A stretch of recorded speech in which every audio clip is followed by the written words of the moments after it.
Where are you positioned?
Yeah,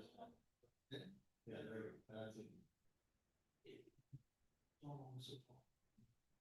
Okay, is everybody here? Yes, smiles.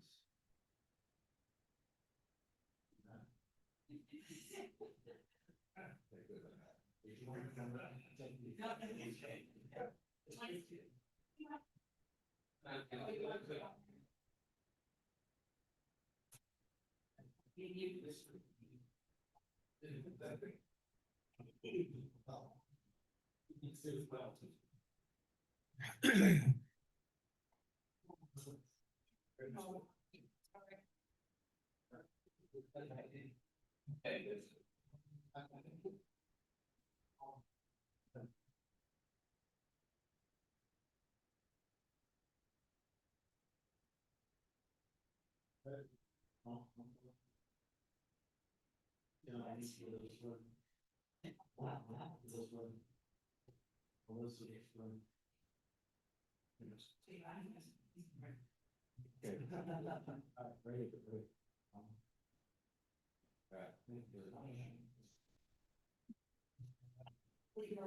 Okay.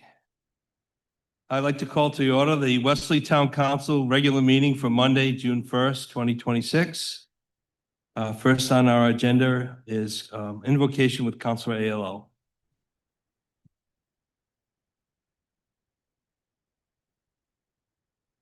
Dear Heavenly Father, thank you for all that you provide and for the honor and ability to serve. I pray for our entire community, especially those in need of employment, compassion, food, shelter, or healing. For the family of a cousin whose husband passed recently. I ask that you grant this council the wisdom to govern and amid conflicting interests and issues, the ability to work together, even when there is honest disagreement, the strength to do what is right for all the people of Westerly. May peace, compassion, and understanding be in our hearts and minds, and may we be instruments of light, bringing a glimpse of hope to others. Amen. Amen. The flag. I pledge allegiance to the flag, of the United States of America, and to the republic for which it stands, one nation, under God, indivisible, with liberty and justice for all.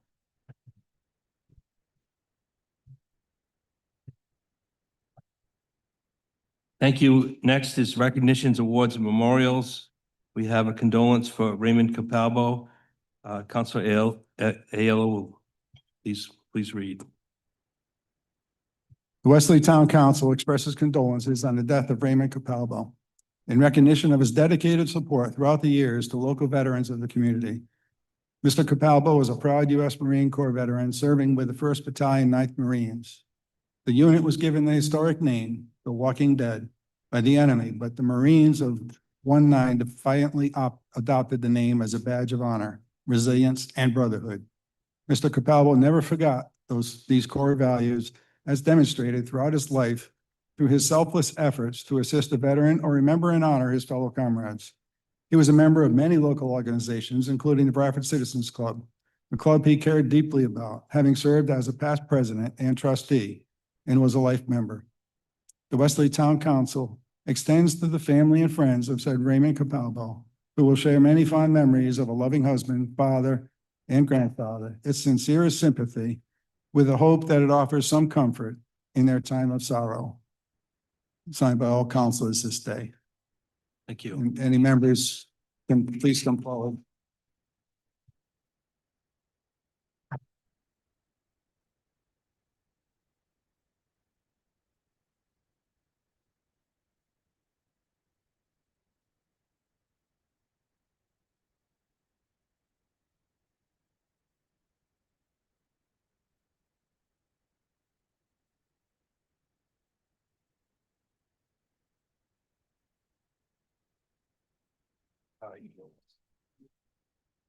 Sorry for the loss.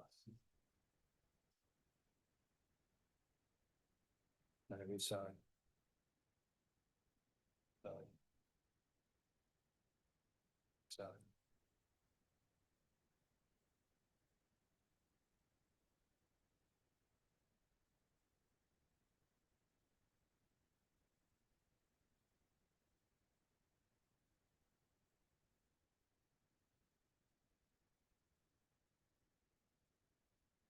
Next, the council will offer congratulations to Allison Fobert, Girl Scout Gold Award recipient. Councilor Shalaba will read the award. The Westerly Town Council extends congratulations to Allison Fulbert in recognition of her outstanding achievement as the recipient of the Girl Scout Gold Award, the highest award in Girl Scouting, which challenges a Girl Scout to excel in leadership, service, and self-development, and acknowledges her self-discipline, time management, originality, initiative, and significant master of skill, and further extends best wishes with the hopes that she continues to strive throughout her life, always reaching for higher goals, which will recognize her as an asset to the community. In witness hereof, we have set our hands on the seal of the Town of Westerly this 7th day of June, 2026. Signed by the councilors.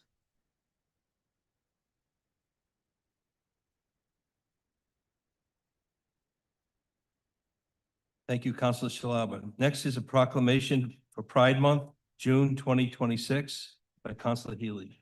In the town of Westerly, a friendly and welcoming community that celebrates and promotes diversity and inclusion and recognizes the importance of equality and freedom for all residents, Westerly recognizes the contributions of the LGBTQIA residents, students, employees, and business owners and visitors to the cultural and civic fabric of this town, and remains committed to protecting their civil rights in our unified effort to forge a more open and just society. Westerly joins many towns and cities across the United States in recognizing and celebrating June as Pride Month as a commitment to standing in solidarity with all of those in the LGBTQIA+ Americans. The Westerly Town Council hereby proclaims the month of June 2026 as Pride Month in support of all of the LGBTQIA community and encourages everyone to reflect on ways we can all live and work together with commitment to mutual respect and understanding.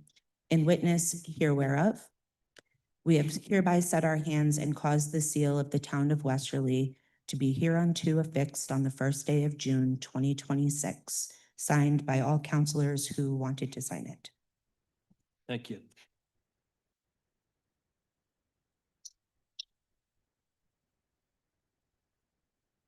That concludes recognitions. Next, there are no presentations. Now we have citizens' comments.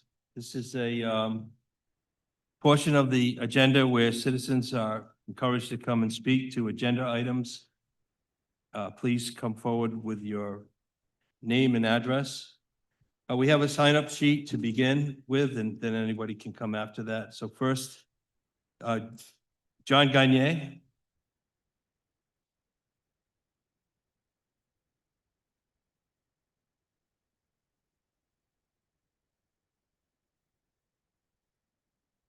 Good evening, John Gagne, Narragansett Avenue. So I was here a few weeks back and talking about your council rules. And your rule number 9, D, talking about emergency items. And I'd gotten a call because someone said, look, they're trying to force through a bunch of stuff in the middle of the, force through a bunch of things under emergency items. So I looked at tonight's agenda. So the first items, there are 3 you could probably build that case for. Items 8A, 8B, and 8G. I'm sorry. Yes. 8G all seem to have, all seem to be, we're going to hear them one night and we're going to deal with it.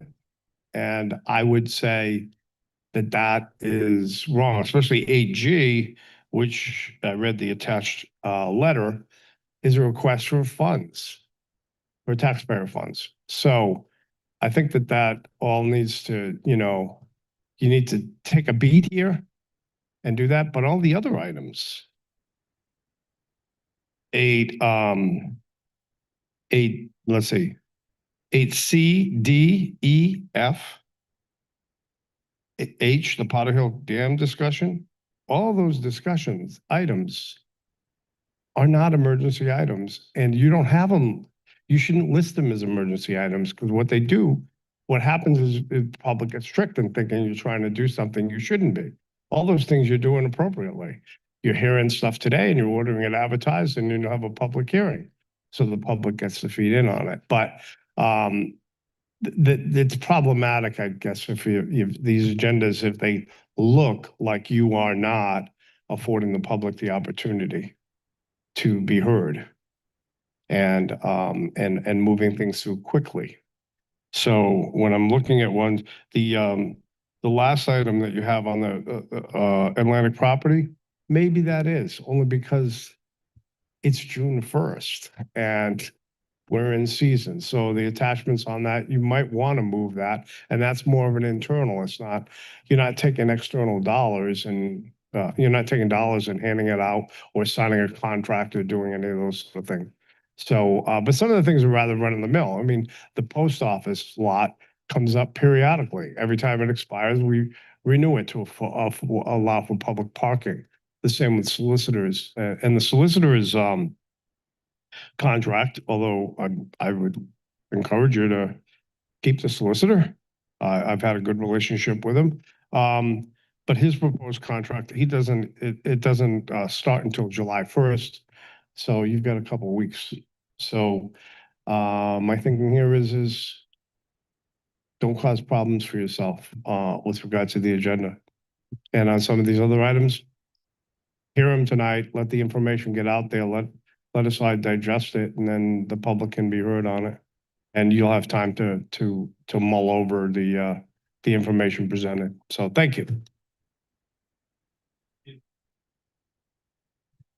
is Pete Vogel.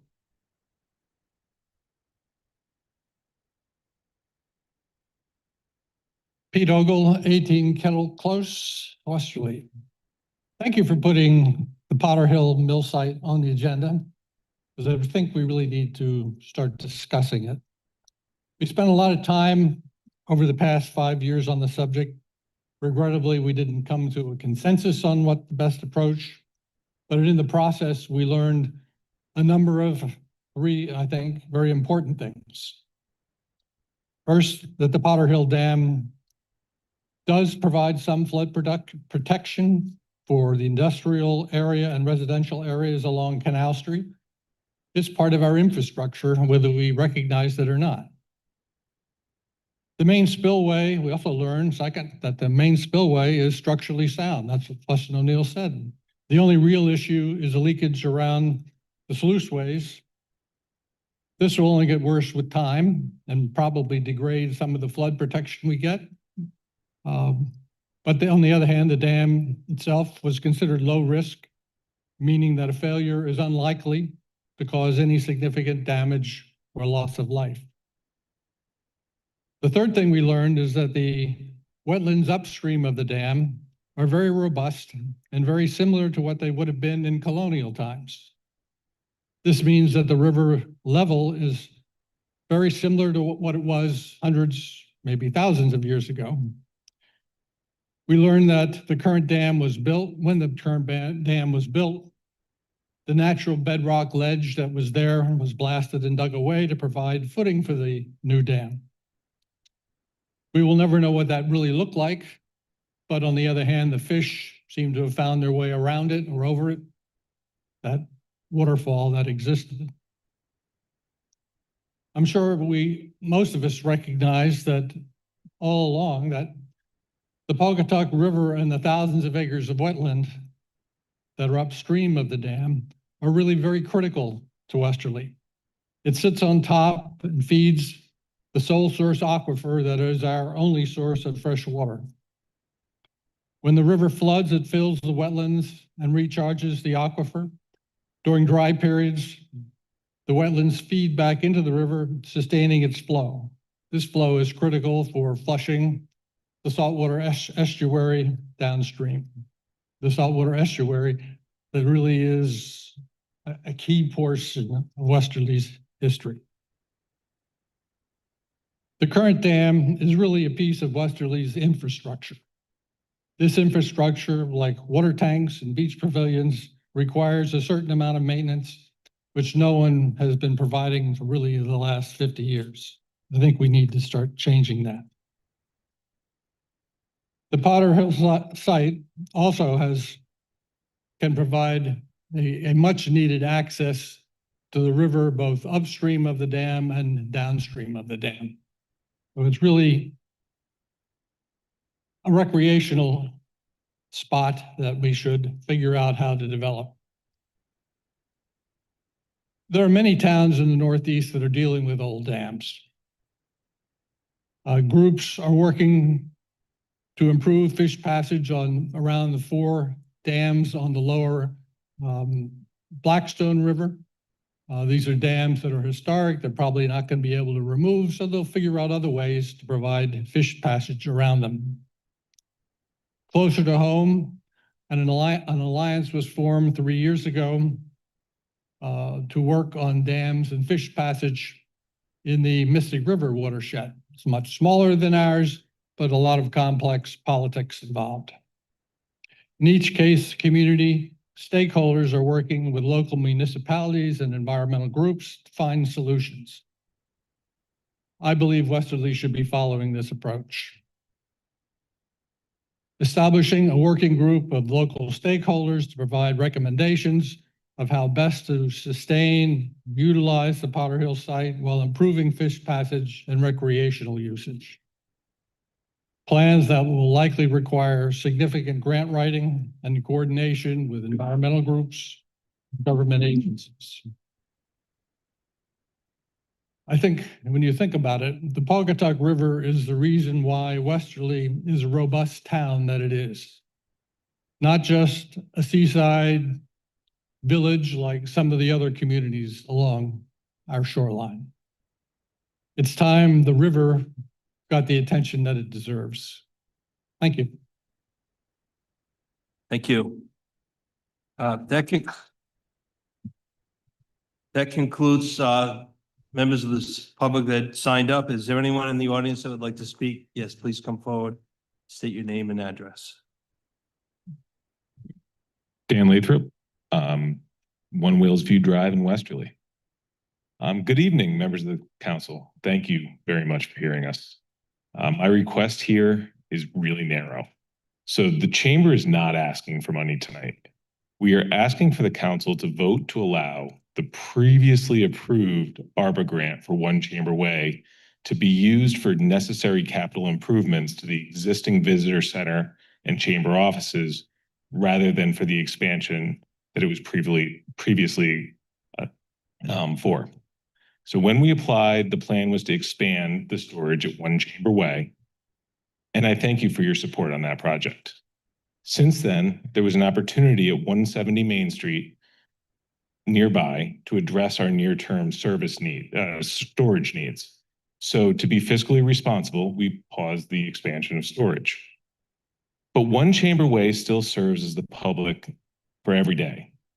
Westerly Visitors Center and the building now need capital improvement. We need a new roof. The exterior trim needs some work, and the frontage on Main Street could use a refresh. Once the council improves the redirection, we will be able to solicit bids and provide all the required invoices and documentation for these capital improvements. This is the same property, the same purpose, no new money is being allocated, and it is a more timely, lower risk capital use. It really preserves the existing public facing structure. What we're asking for today is for the council to authorize the town manager, finance department, and town ARPA administrator, subject to the solicitor review, to amend the grant scope to eligible capital improvements at One Chamber Way, still not to exceed any of the previous dollar amounts. Thank you. Thank you. Is there anyone else in the audience that would like to speak at this time on the agenda items? Seeing none. Council's response? Council Healy? Thank you all for coming out. Pete, thank you very much for talking on the Potter Hill Mill Dam. I think that what we have in our packets looks good. I definitely think that we need a group of some sort that we can travel down that way. Mr. Gagne, I went through kind of just bouncing off some of the things that you were saying, but one thing I did want to clarify is that the ARPA funds, those aren't taxpayer money. ARPA is the American Rescue Plan that Joe Biden did for like $1.3 trillion for coronavirus in 2021. So we have very specific guidelines on how those monies are spent. And I wasn't on the council when the previous monies were allocated. And Dan we'll talk about it when it comes to that. I was under the impression at the last time that the conversation came to, the executive director declined the money, and then a conversation came through that evening that we were going to be putting those funds toward the sewer lining. So I'm just not sure where we've gone from there to now. I know that the paperwork needed to be done to say where we're going to spend the money in like 24. And then we have until the end of this year to actually spend it. So I will be actually deferring to the town manager to see where he is on that. Thank you. Thank you. Anyone else? Councilor Petra? I've been told I have to be nice at these meetings, and I could see already that's going to be a challenge tonight.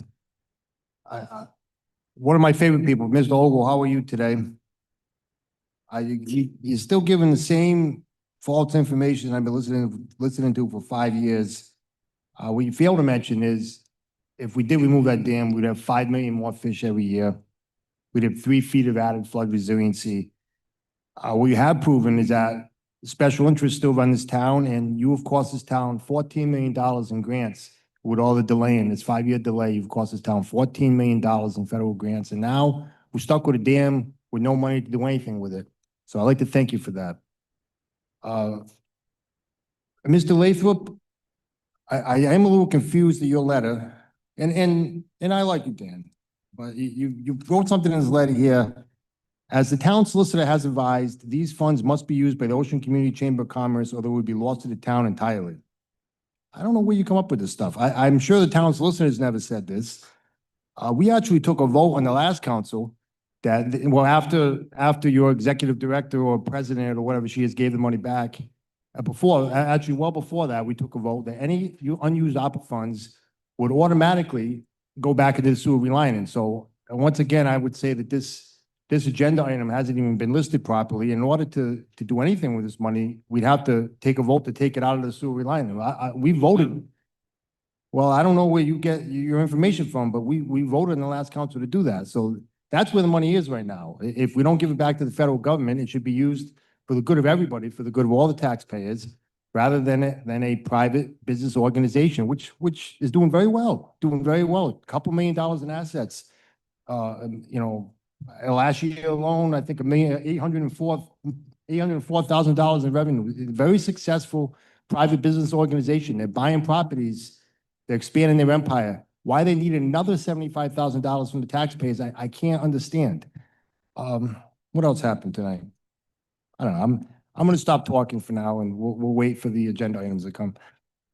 Anyone else that'd like to speak? Councilor Vandover? Thank you all for coming out.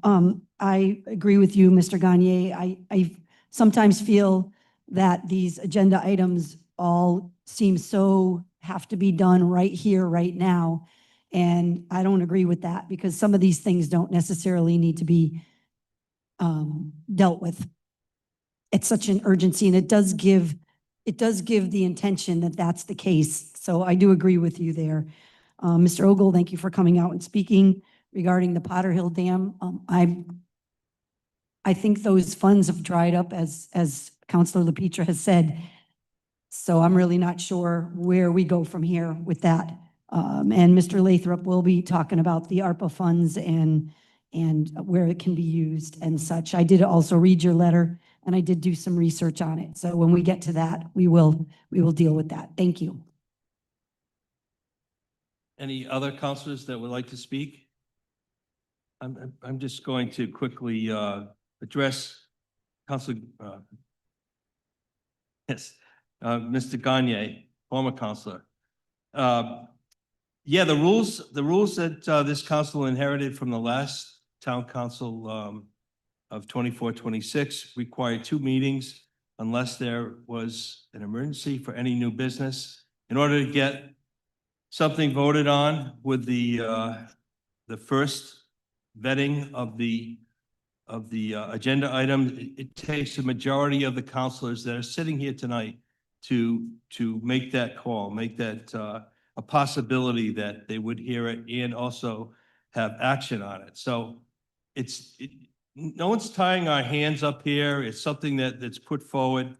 A couple of these items are to be ordered for advertised. So we're not trying to, as you get coined, to keep the public out. It's far from that. But I just want to state emphatically that this council has all the power that if they want to continue something for further study or for more review, or have another meeting, have 2 other meetings on it. This is perfectly within our rules to do that. So I just wanted to state that very quickly. The other 2 items are agenda items, and we'll have a lot of discussion on that. So thank you for coming to the podium. Moving now to consent calendar. Item 5A, approval of minutes, regular minutes of 5/18/26. So moved. Motion to approve by Councilor Shalaba. Is there a second? Second. Motion made and seconded by Councilor Healy. All in favor? I have to abstain. I wasn't here. Very good. 6-0-1, one abstention. Item 5A again, workshop, minutes, 5/18/26. So moved. Second. Motion made and seconded. Discussion. Hearing none, all in favor? Aye. Again, I have to abstain. I was not here. Good. One abstention. Executive minutes, 5/4/26 sealed. So moved. Second. Motion made and seconded. Discussion. Hearing none, all in favor? Aye. Aye. Any opposed? Be abstaining, Mr. President, for the same reason as previously stated. I also abstain, same reason. I also abstain, same reason. 403, three abstentions. Item 5B, fiscal matters. Resolution authorizing the payment to the lower office of Cameron and Middleman LLP litigation matters, $4,590. Motion to approve. Is there a second? Second by Councilor Aiello. Discussion. All in favor? Any opposed? Aye. Motion approved. Item C, resignations and appointments. Resignation of Seth M. Logan from the Westerly Housing Committee. We have a motion to accept with regret. Motion to accept. Something going on with my microphone here. I'll second that. May I, point of order? Discussion. Clarification, no, we've been asking for a long time now to switch these microphones around.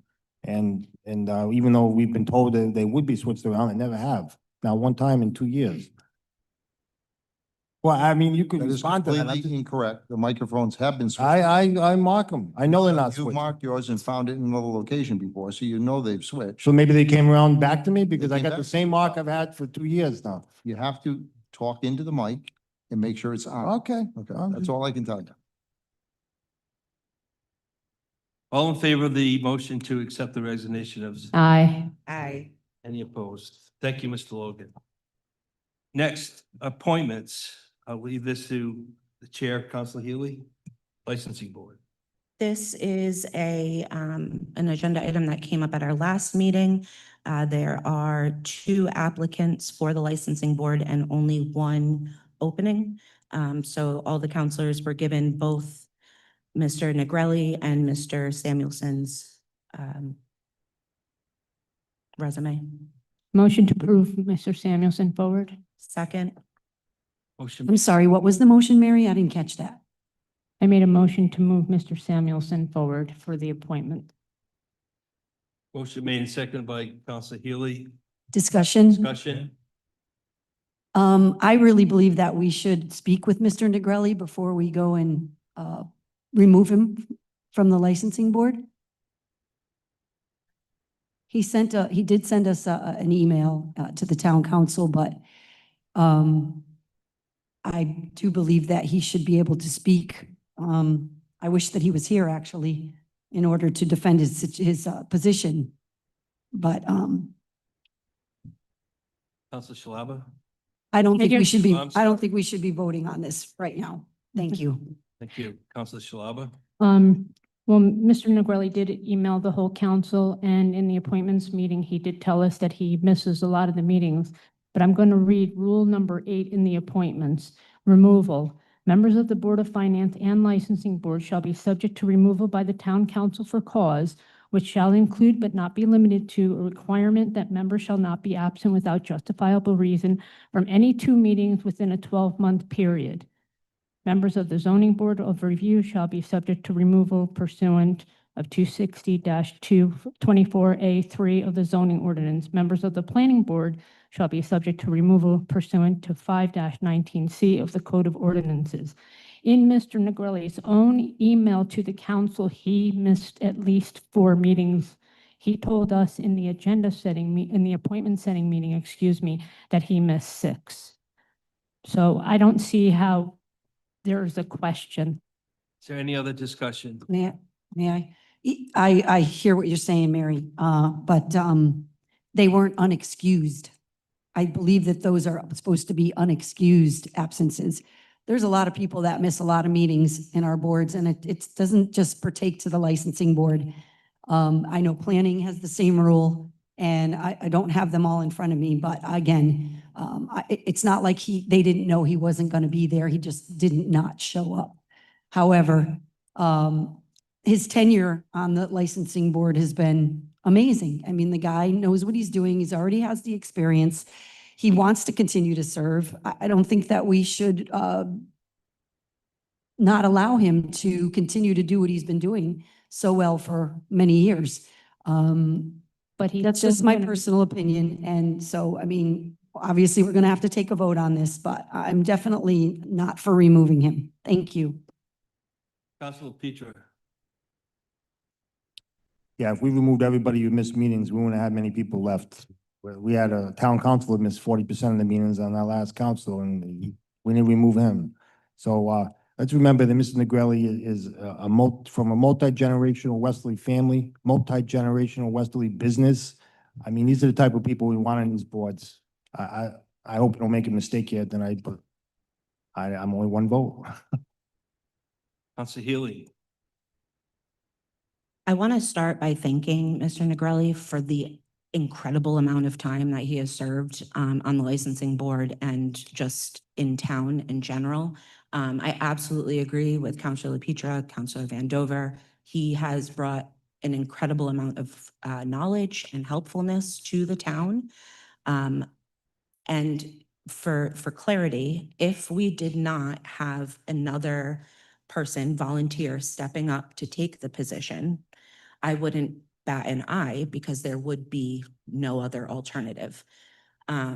However, in this case, we have somebody that is local. His family owns a business, a well-known business in town, and he's excited to get going with it. He's retired, so there are 9 o'clock meetings that a lot of people can't do on the weekday. He was able to do. Unfortunately, I disagree about the unexcused absences that Councilor Vandover mentioned, only because he's physically not in the state. And if you're not in the state and we canceled virtual meetings, I just feel like we have an opportunity to have somebody present 12 months out of the year while also taking forward all of the knowledge and wealth and goodness that Joe has done for the town. Thank you. So we're getting rid of April Dinwiddie tonight too, I guess. Any other comments, questions? I mean, from Councilor Aiello? Thank you. I found Mr. Negrelli's email very enlightening. So he had 12 years on licensing board. He mentioned he misconstrued his calendar, may have misconstrued the calendar during one of the appointment meetings. He actually plans his trips around some of these meetings. How many people do that? Especially for a volunteer board. Important, but volunteer board. Comes back to attend the meeting, waits till after a meeting to return. The snowbird goes to Florida for the winter.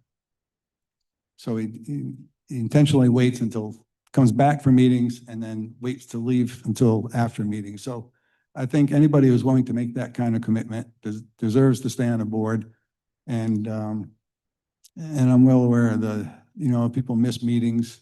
But like some other people said, if everybody who missed 2 meetings in a year's time was booted off a committee or commission or board or even the council, there wouldn't be very many left.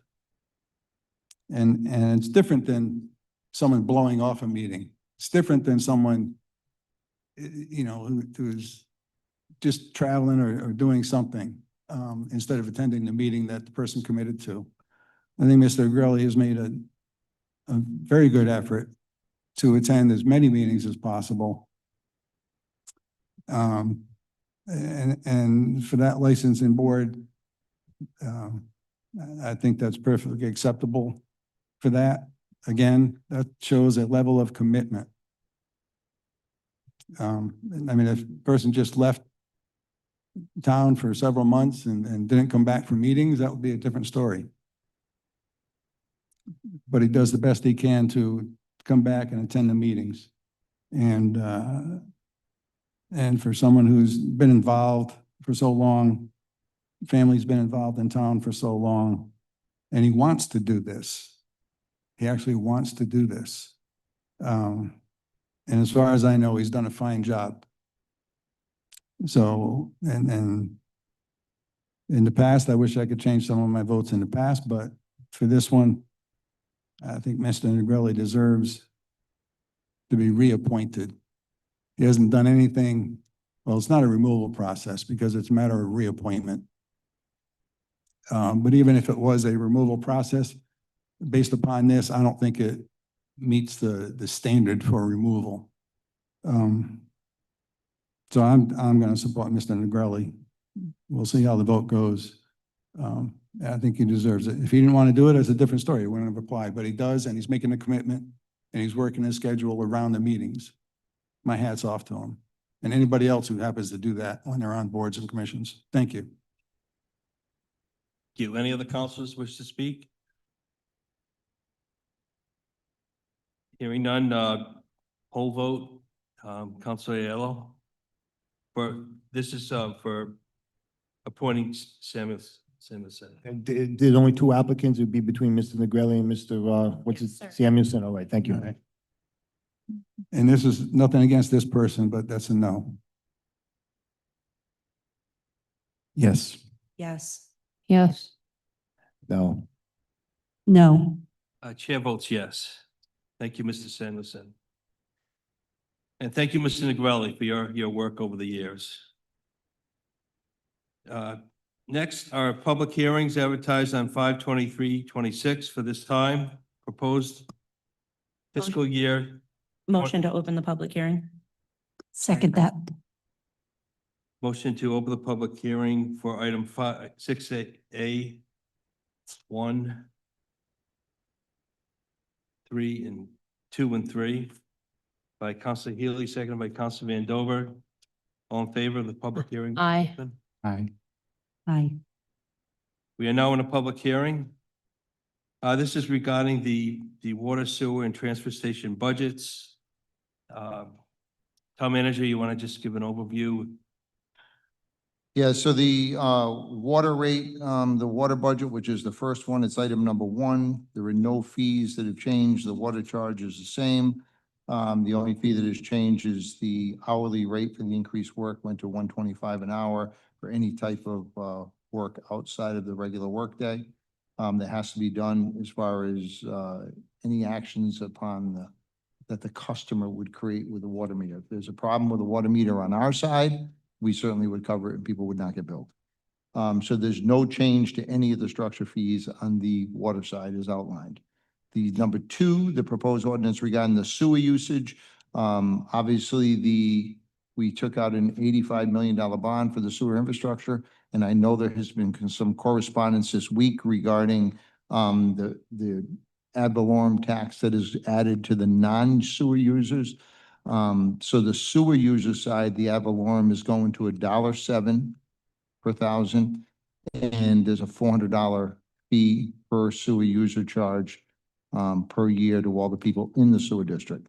About 40% of the town is in the sewer district, 60% is out of the sewer district. 50% of the debt service, the 85 million, falls on the general fund side. 50% falls on the sewer enterprise fund. So we had gone around with the infrastructure bank before the council, as all you're aware, and as a result, there is a 15% ad valorem tax that is a new tax to the non-sewer users. So that's the 60% of the people in town not in the sewer district. And I know there's been a few letters that came in this week regarding the 15 cents and the fact that some of these people do not use the sewer district and do not feel there should be a tax charge on their side.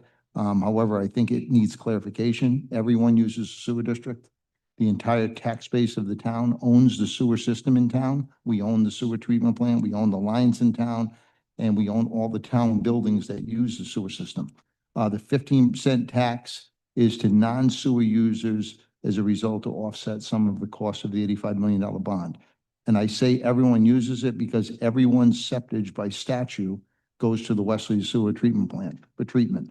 So if you live in a non-sewer use district household, you have a septic tank or a septic system. Your system gets pumped, whatever you get it pumped every 3 or 5 years. That septage by statute goes to the treatment plant for treatment. Everybody uses the sewer system, everyone. Granted, you pay to have your system pumped.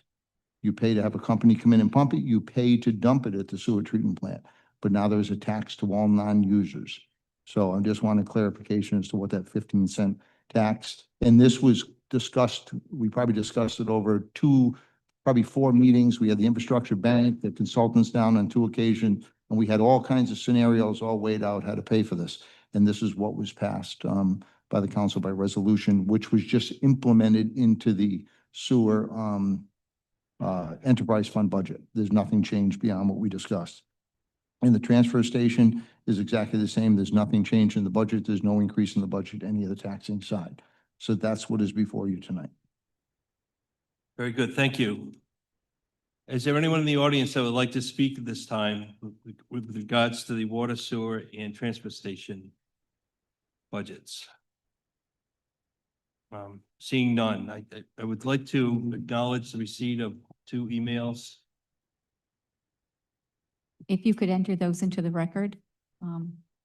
Email May 28th, 2026 from Thomas McWilliams. And an email on May 29th, 2026 from Joan Patton.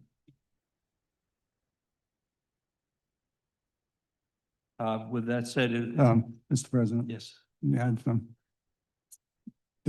Was the email from Marnie Holman added to the record? I don't know if the clerk ever got it. I can forward it if you don't.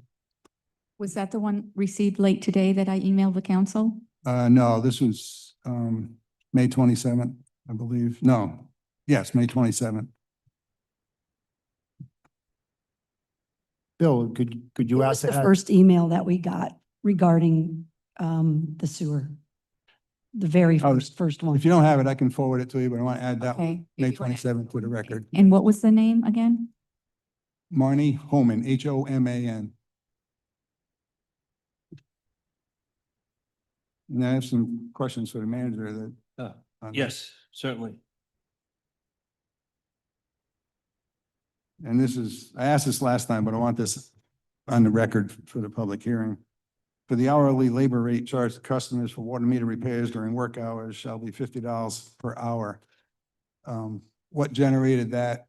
I mean, has there been a excessive cost involved in that? It just is costing us more than that, than we're actually charging.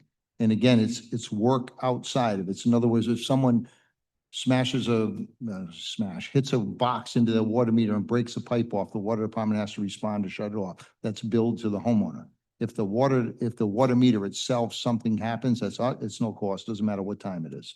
So the cost that it's costing us to send someone is more than we're actually charging, which is the cost for the increase. I understand that. I mean, there's a certain amount of work that's inherent with the water department. And so I just don't want to bill residents for, or business owners for every landlords for every little thing when we're funding the water department to do certain things. And $50 for a plumber is, I mean, that's, yeah, nowadays, but I just wanted to make sure that it's not $50 across the board, regardless of what the issue is.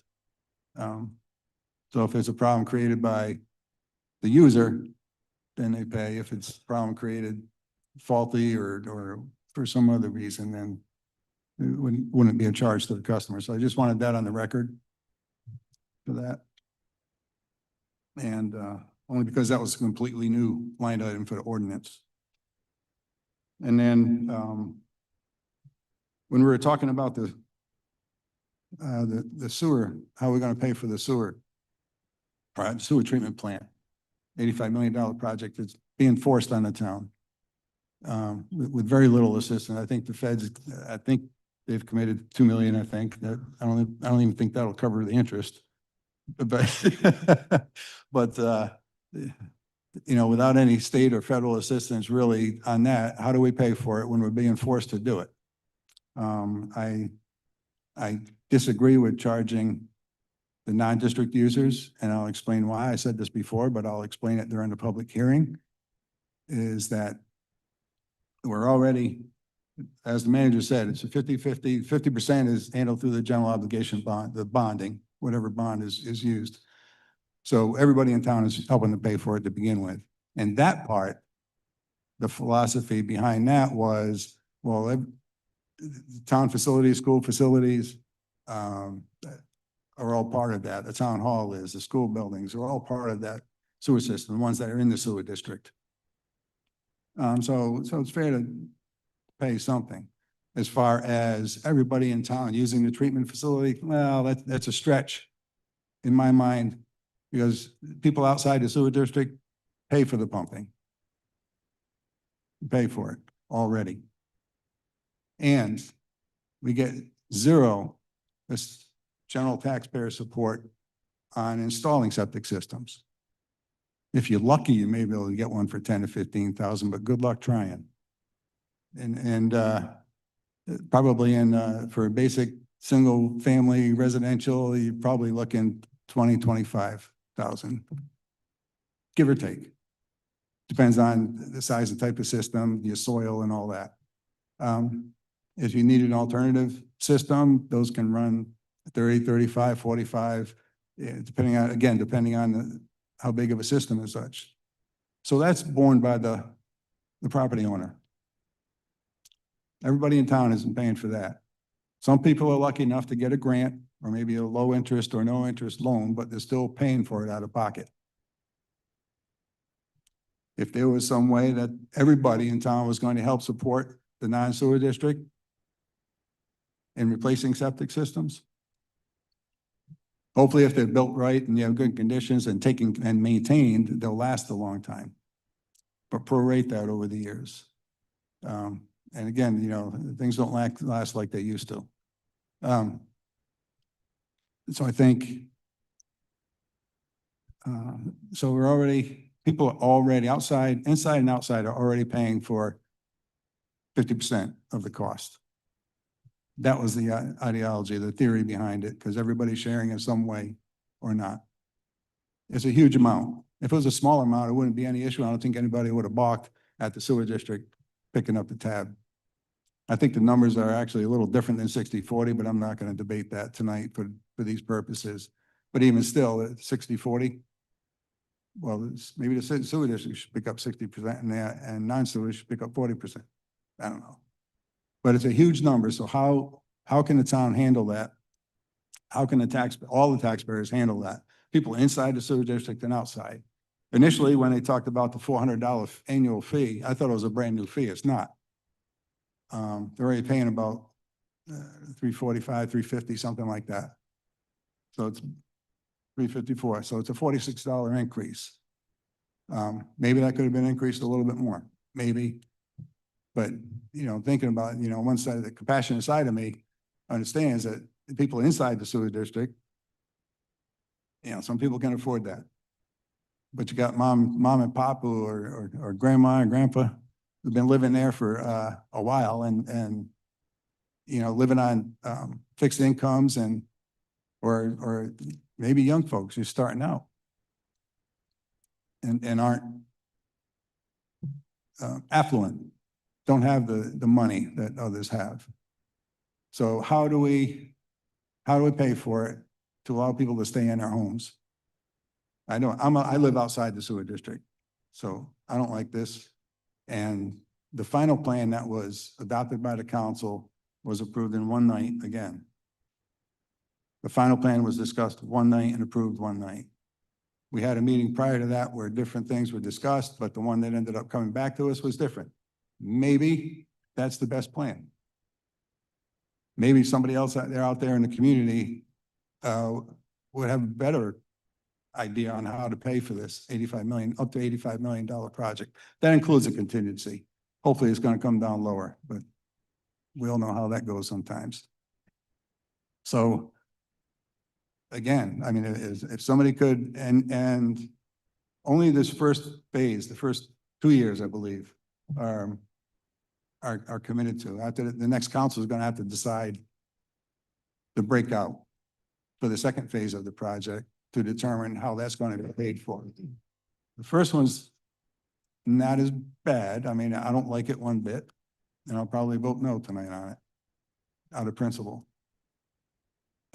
Even though I'm not sure how to pay for it unless we were to force everybody in the sewer district to pay more. I don't know. But I'm not happy. I'm not happy with the way this came about.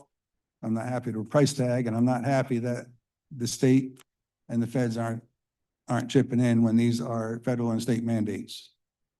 Another unfunded mandate. So as far as, and I've heard the comment, well, it's going to benefit everybody in town. Not really. The affected river will basically be along Margin Street down to the ocean. That's the part of the river that's affected. The rest of the town isn't affected by that river like that. It'll come up a little bit further than Margin Street with a tide, but generally that's it. It's not going to go up to White Rock. It's not going to go out to Bradford or other areas. So it's not about water quality throughout town. I support water quality, especially drinking water. And so again, I agree with a lot of several of these emails and the content that we received. I think it's going to pass tonight. We don't really have a whole heck of a lot of choice. If we don't pass this, I'm not sure what's going to be done, because everything's already in motion. So again, when this passes tonight, which I'm sure it is, it could end up being 6-1 or 5-1 or whatever, 5-2 or whatever. But that next phase, people need to be involved, and if you have ideas on how to pay for this, get them in to the council, send them to the clerk, something. Work with the manager, get the ideas in on how to pay for this, without just adding more fees or increasing the property taxes more on everybody. And the people with pricier homes are going to end up paying more. It's what, 15 cents a thousand, I think. So that adds up quite a bit. I don't like being hit with that either. You know, like I said, I'm not the financial genius. I'm not sure how to do this without forcing it on the sewer district. In theory, I completely 100% agree with that. I just, the compassionate side of me doesn't know, is stopping me from really hitting that one hard because of the cost. And if it was a $25 million bond, I think they could absorb it with very minimal impact. And the enterprise fund could absorb it. But with the cost, how can it be done and not break the backs of people? So I think I hit the major points. And this is different. It was something else that was mentioned. Well, everybody in town pays for the school bonds and such. Well, it's a big difference because anybody in town can have kids go to a school. So that's different. If you're outside the sewer district, you cannot hook up to the treatment plant. We don't have a choice. You can't do it. Big difference between those two comparisons. Thank you again. Thank you for your rendition. Any councilors wish to speak at this time? Councilor LaPetra. Sean had mentioned that all the sludge ends up in the treatment plant, so I won't touch on that, but you did say something about only a portion of the river gets a benefit. Obviously, all this, I see a lot of people in the audience tonight that love the river and worried about the cleanliness of the river, and that's what this is all about. And when this water gets discharged into the river, it's going to be for everybody. And the $85 million is being spent just for the treatment plant, not for infrastructure, for people in the sewer district or the non-sewer district. And I mean, we don't pump out water from the river, but does it seep through the earth over years and years and end up in our aquifers and in our water and our showers and our coffee? Of course it does. I don't know how you can't say this isn't for everybody in town. And one last point I'll make is the reason I probably complain so much about when we overfund the school operating budget or subsidies or ARPA funds is because when an $85 million project comes along and we figure, oh, wait, we don't have a money tree here, how are we going to pay for this? The answer is we have to raise taxes. So let's remember when we're overfunding all these other things, that when the rainy day does come, then the only way to fix it is to raise taxes. And it's unfortunate that we have to put a 15-cent ad valorem tax on the non-sewer district, but they want clean water just as much as the people inside the sewer district want clean water. So that's the way it's gonna be. And I'm sorry, Mr. Allo. I wish it was a better way where nobody had to pay taxes. I'd love to do that. I just haven't been able to figure it out yet. Anyone else? Councilor Vandover? All right, so on this, I just want the people of this town to understand that this kind of got dropped in our laps. We didn't ask for this. It was originally proposed at 36 million. And then from there, it just kept going up, up and up. And this is no reflection on the current town manager, but money was never put aside to do any kind of maintenance or repairs to this extreme for the sewer plant. The state has mandated us to do this. We have no choice. If we don't do it, we're going to be getting fined. I don't know if it's on a monthly basis or a weekly basis. I don't know what their plan is, but we have no choice but to fund this. And we were just trying to, I believe, this council was trying to make it fair and not break the backs of people in this town that are on the sewer district. They do pay, they have been paying for years for the use of it. So it's not like they haven't paid into it as well. And I do agree with Councilor Petra. It does affect our water. I don't know how it can't. This gets pumped into it ends up in the river anyway. We all drink from the river. I really don't think that anybody wants dirty water to drink. So I'm sorry that we have to do this. I'm sorry that we have to raise taxes for the people of this town. I'm so against raising taxes. It's not what I want. However, in this instance, we don't really have much of a choice. We kind of got, like I said, this kind of got dropped in our laps and we had to make a decision. I wish more people in the town would have come out and spoken regarding this because nobody came. We had not one person show up at our meeting to dispute this or give us another a solution. Nothing. We got nothing. Zero crickets, unfortunately. But I hope people of this town can understand that we had no choice. Thank you. Councilor Shalaba, then Councilor Healy after that. Thank you. I just want to say that I agree with the town manager and Councilor LaPetra that this is something that is needed. This is something that everybody in this town, whether you're on the sewer line or not, benefits from. It's like saying, okay, everybody pays taxes to the school district, but not everybody benefits from the school because we don't all have kids in the school. But everybody uses the sewer. And we're doing the best we can with the rates that we're getting, and we have to do this. And let's just realize that we're not singling anybody out. We're not making people pay for something that they don't use. Everybody uses this. Everybody will benefit. Thank you. Councilor Healy. Thank you. I mean, everybody has said so much and I don't want to repeat what they said because I agree with most everything that has been mentioned. This goes back a decade of when it was first kind of brought up in this chamber that something's going to be coming down the pipeline, something needs to be done. I think the first number that got thrown out was $17 million. I believe that was in 2019. And it has been kicked all the way to us. Here we are. Good time for Rose and I to be newbies on the council, but this is what happens. And this is also why we were extremely fiscally conservative when it came to our mill rate. We did not want to move it at all, which is what happened. It's a penny less, but you know, it's there.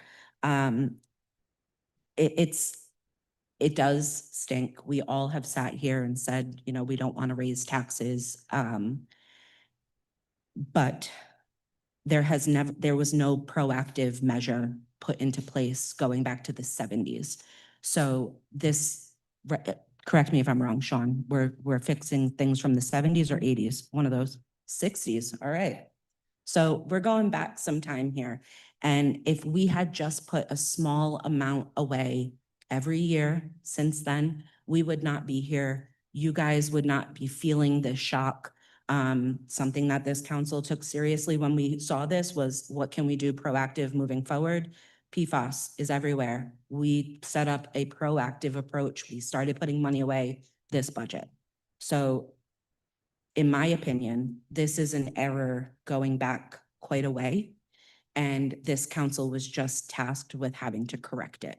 And it's unfortunate that it has to happen, but it is that way. I know this might not apply to any of the people that wrote into us, but we as a town do participate in what's called CSSLP. It's the Community Septic System Loan Program.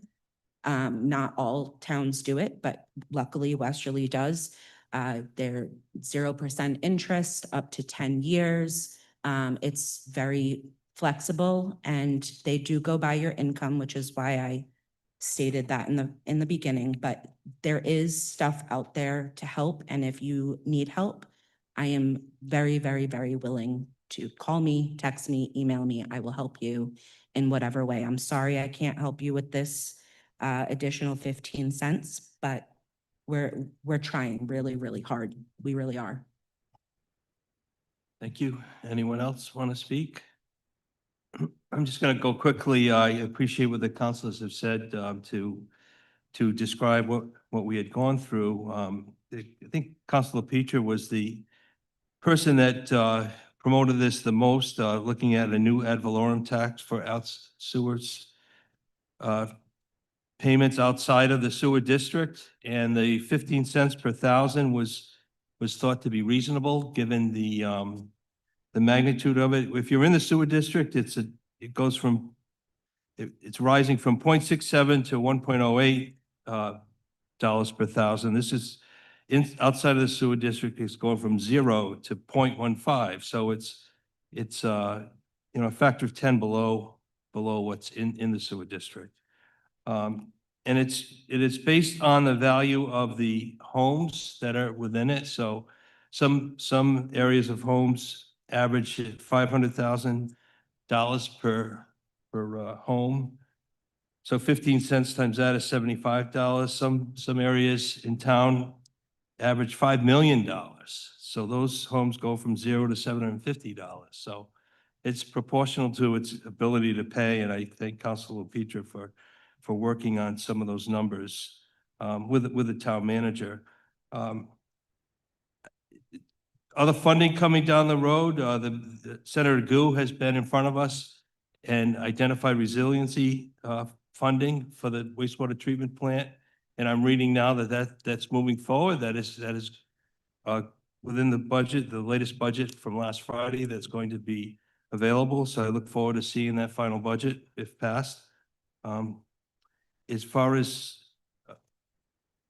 whether this is worth it or not, I know until 2018-19, I was working with the town manager, with the DEM, and the standards were much more stringent, half of what we're forced to bring our system up to. And it was a more reasonable standard. This is what the Town of Westerly consent agreement has a nitrogen loading of 5 milligrams per liter. That's more reasonable than what, the state wanted half of that. And the expense that it would have been associated with that was something that was well over what was being considered at the time. So, but even back then it was 25, 30 million, and now it's 85 million. So it's just the nature of COVID, the nature of construction. It was something that the town has to do. And if we didn't do it, you look at organizations like Save the Bay, CRMC, Salt Pond Management Review. This is like a dead zone on the bottom of the Pawcatuck River. And this treatment plant will bring that back to life with a reduced loading. So it's well worth to the town of Westerly, to everyone in Westerly, to bring our 1960s plant up to 2050 plant. So I'm very much in favor of this, and as Councilor Healy said, this 15%, 15 cents per thousand, it's all absorbed within the budget. There's no tax increase this year. It's the same tax, municipal tax that we had last year. So I don't, even with the rise of fees, there's been a reduction in other fees, so the tax rate has been maintained. So I think it's responsible of this council of upgrading our infrastructure, paying for it across the town, and making it affordable. I thank all the councilors for your input. Is there a motion to move this, to approve this? Motion to close the public hearing. Simply Second. that. Motion to close the public hearing by Councilor Aiello, seconded by Councilor Healy. Discussion, hearing none, all in favor? Aye. Any opposed? Public hearing is now closed. Do I have a motion? Motion to approve the ordinance? Do them individually, Mr. President. Three ordinances, do them individually. I'll second. Motion made and I seconded. think clerk wants to say something. Excuse me, the first one you'd have to consider is the fiscal year 2026-2027 water, sewer, and transfer station budgets, and then the three proposed ordinances.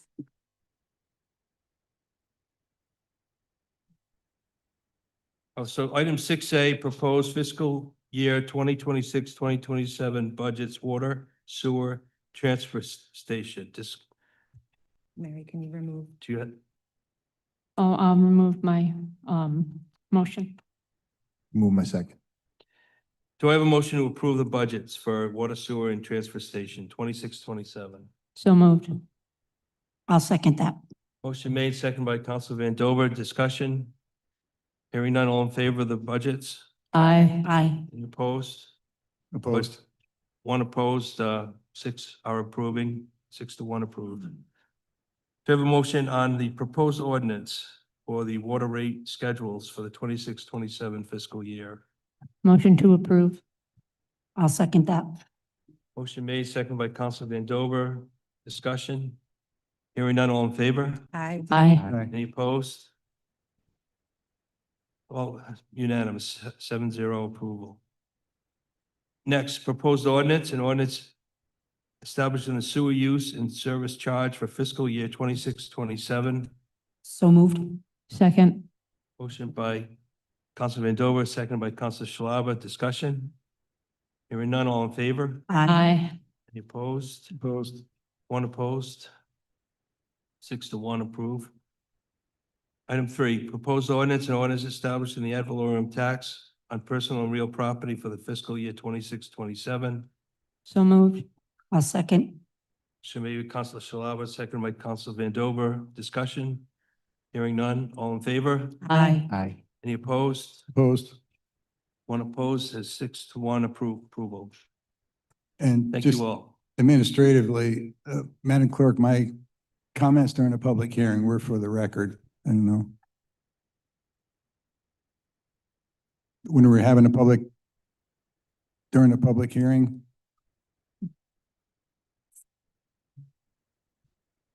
Moving on. doesn't have to be word for word, but that was for She the ad record. lib. No, I wasn't. I said, I don't know if it was made clear, but it wasn't just the answers from the manager.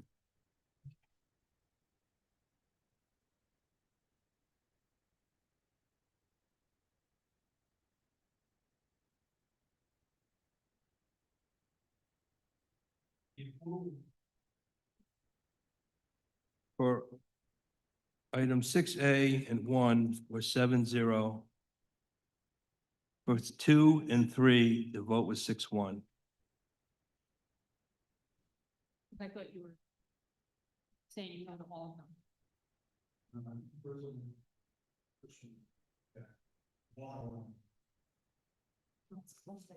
Okay. All right, we're good. Item 7, unfinished business, there are none. Item 8, new business.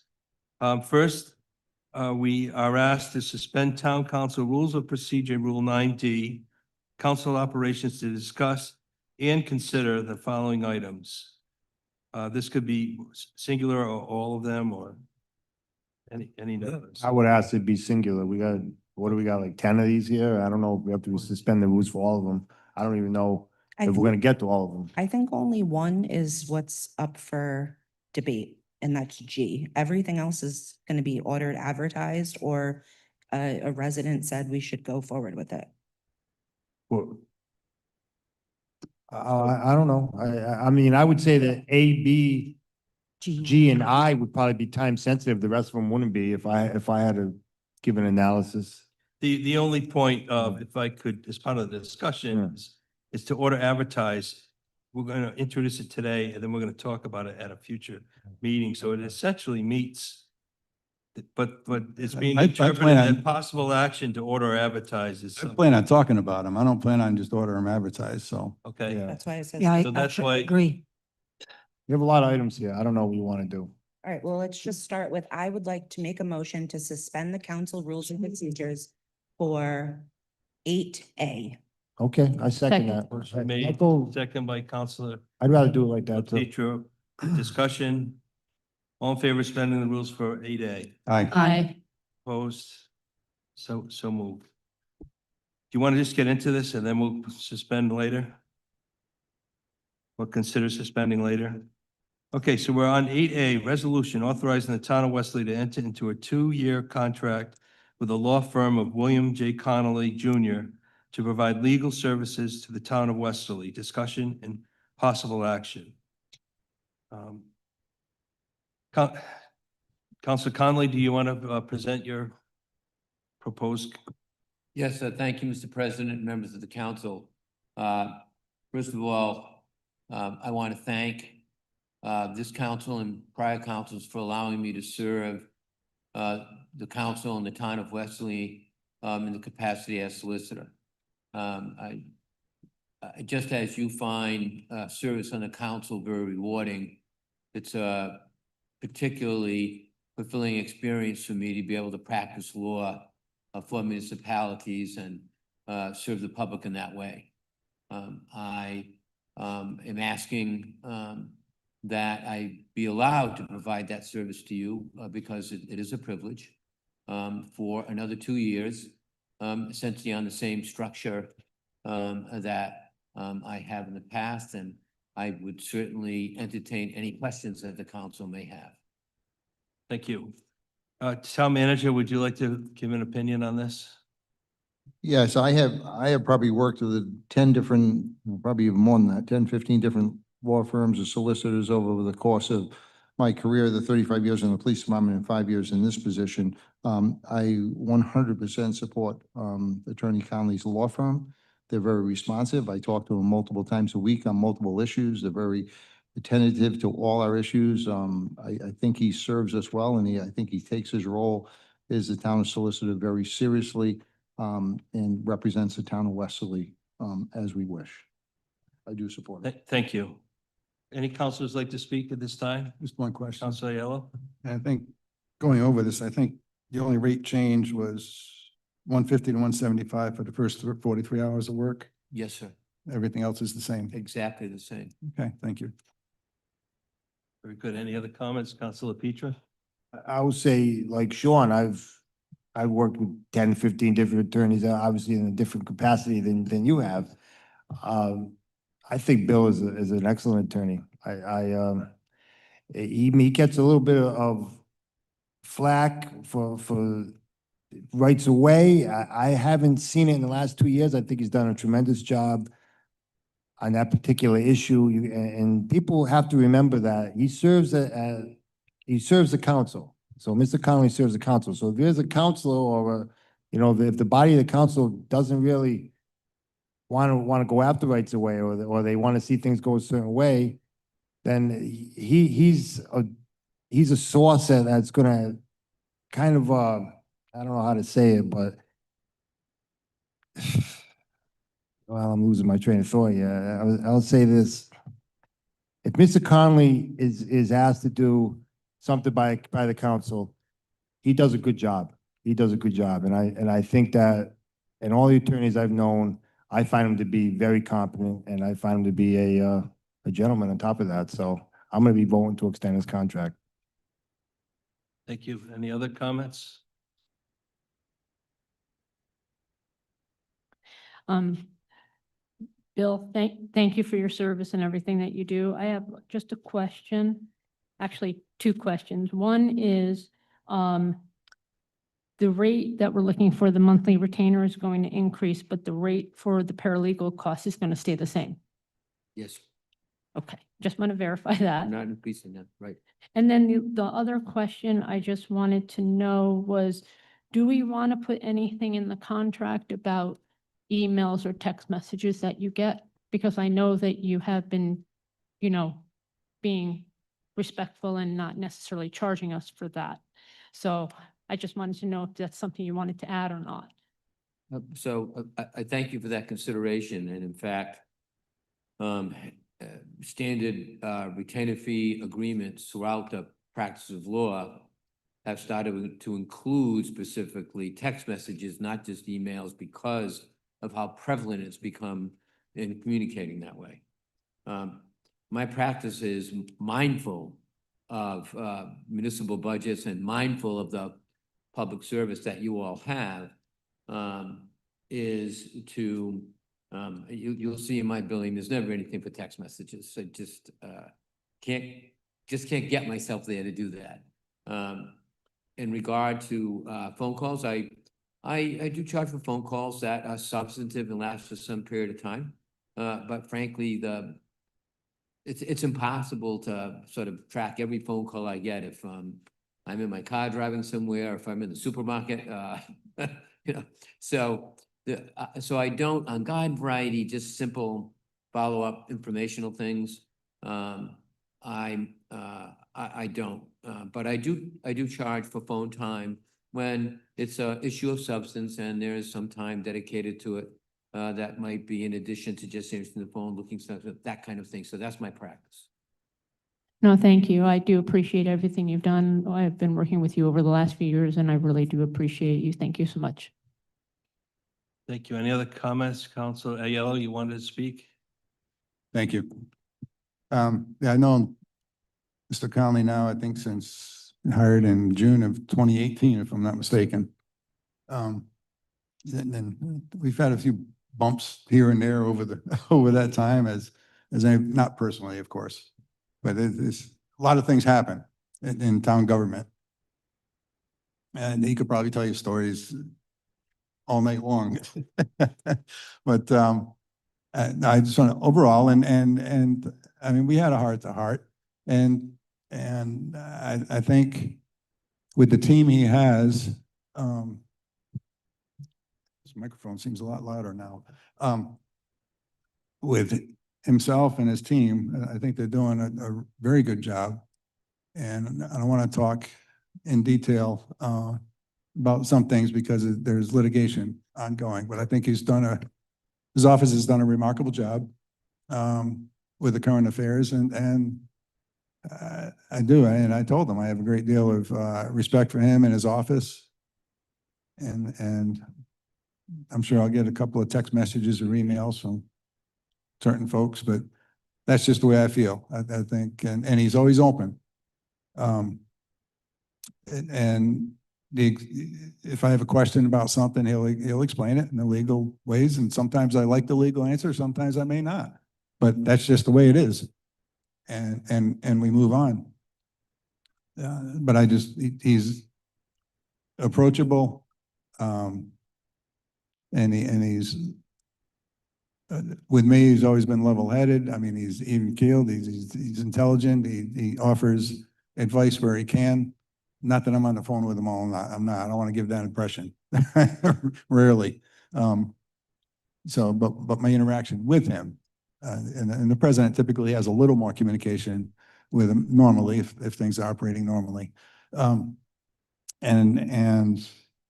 as far as I think he uses discretion on his billing practices, and I appreciate that. And I think it serves the town well, and he said it best, he literally doesn't charge for every minute. You know, I'm sure we know some folks who charge for every minute of their time. He doesn't, his office doesn't. And they're just doing a very good job from what I've seen. And I'm happy to endorse him for another 2 years. Thank you. Thank you. Council Vandover? Yes, thank you, Solicitor Connolly, for everything that you do for us. I find you to be very responsive, professional. You stay calm when you've been attacked vehemently, and we've all witnessed it. It's not been fun for anybody to sit and watch, and I can't imagine being in your seat. So I do appreciate that about you. You seem very fiscally responsible with our town's monies. I appreciate the fact that your rates are reasonable, more than reasonable. And the town, I'm sure, appreciates that as well. I do just have one question. So this contract is exclusive to your law office, correct? We can't go outside of your law office to say, bring in another attorney for maybe an issue that is not in your purview per se. Is that correct? That is correct. And by way of example, for instance, when the town council authorized additional assistance for particular expertise in land use and rights of way, for instance, I came back to the council and got approval for that. So in those instances where I may recommend the hiring of an expert, for instance, in a particular legal related issue, I will come back to this council and ask for authority to do that. And you have done that, and I just wanted you to clarify that for the people. I'm not gonna lie, I've had a lot of people come at me regarding this contract, and you know, the rights of way people are a little stringent about you, and I'm a little torn here. I'm not really sure which direction to go in, but it's nothing personal. Whatever my vote turns out to be, I'd like to hear what everybody else has to say as well. And I do appreciate your service to this town. Thank you. Thank you. Anyone else that would like to speak? I think you want to speak, Councilor Niemeyer? Sure, I don't have too much to say that hasn't already been said. You're incredibly responsive, you're incredibly respectful, you're a gentleman in the face of, as Councilor Vandover said, a lot of vehemence that comes your way. I think you've done a great job by us, and I'm going to vote to extend your contract. Councilor Healy? I might as well. Thank you, Bill, for everything that you do. I second everything that was said. We as counselors are on the other side of that podium at times. And I can honestly say, since being up here, none of us have been in your seat on that. So there are things that have been said that I don't know if I would be able to sit through. So I give you, all of the credit. You're always responsive. You are level-headed. You sit with us, you level with us, and, not getting into details, but even in the executive session, you bring it right down to our level. There's never any kind of like, wait, you're great at what you do. So thank you. Hopefully the next 2 years have a little bit less verbal attacks. But I look forward to continuing to work with you. I think that covers everyone except myself. I'm very much in favor of extending Mr. Connolly's lower office contract. I've worked as town manager Lacey has. I worked with many solicitors over the years, and the competence that Attorney Connolly's office brings to Westerly is unsurpassed. And you can reference that with the challenges that have been recently made for the formidable opponents for the right-of-way groups. We've got approval on every one that from Bill's research, Bill's presentation, and he's moving in that direction on some of the more contentious ones in Weekapaug and Watch Hill. So I'm very much in favor of keeping that same staff, the same eye to protect Westerly. To undermine that at this late stage would, in my opinion, harm Westerly's chances Wesley's interests. The support that you do to the town, that you provide to the town clerk is also something that goes pretty much unnoticed. The amount of work, behind the camera, outside of the cameras, to keep Wesley in line is something that it takes a lot of time, a lot of effort, and I appreciate what you do for the town staff. My method is usually to ask the town manager questions, and then he brings it to you, and he can corral what the 7 counselors are thinking, because everyone's in touch with Sean. Sean doesn't sleep. So he can bring those to Attorney Connolly better, I feel. But I do have many occasions where I've had to reach out directly to Attorney Connolly. You're always available. You're always responsive. In your oversight of the planning and zoning solicitor, I think is also exemplary. You brought in an expert in that regard, and you brought your municipal experience to his office as well. The town solicitor is really the judge and jury. It's almost impossible to go against a ruling that the solicitor does. So it's with great faith that when we have questions of the charter or the organization or the operation of the town council, that we give it to Attorney Connolly, and he methodically goes through it and gives a learned answer. I mean, it might not always be the one expected, but it's well researched and well documented so that it's not challenged. So that's one thing that you bring to Westerly, and we've seen that in the last month or so. So I'm very pleased that you're willing to continue, and I'm very much in favor of extending this contract. With that said, we've all spoken. Do I have a motion? Motion to approve. Second. Motion made by Council Aiello, seconded by Council Shalaba. Discussion, hearing none, all in favor? Aye. Any opposed? Contract approved. Thank you.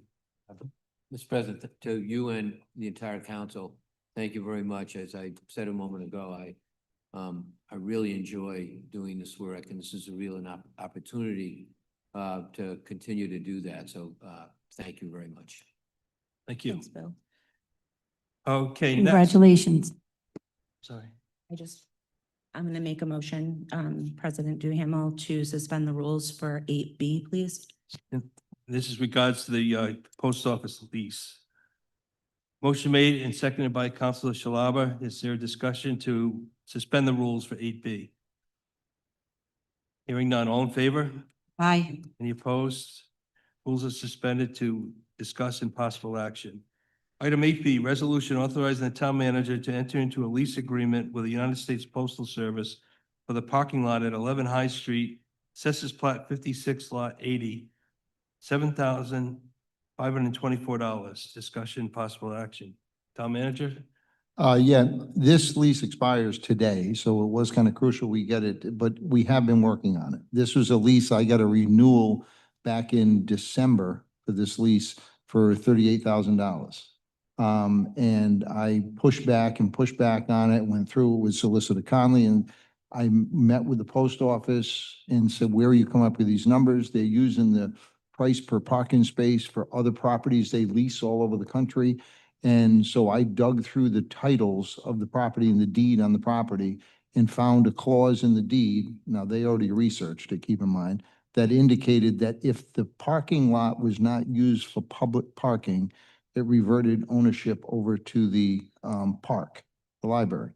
So I pushed back with the Postal Service side and said, hey, look, if we don't renew this and you don't use it for parking, then, so they research it, had to go through their whole legal team, and I just got it back a week and a half ago that it's back to what it was. So, so they read the lease, read the deed, and kind of agreed that it's the cheapest, they tell me, the cheapest price per spot in the country of any U.S. Postal Service property.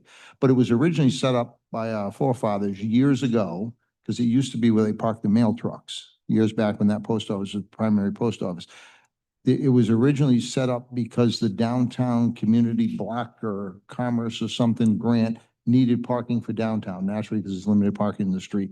That is the reason it was set up that way back when. So again, we maintain it, we pave it, we plow it, we paved it. We stripe it, we plow it, we issue parking tickets in it. It's ordinance as part of the ordinances of the downtown.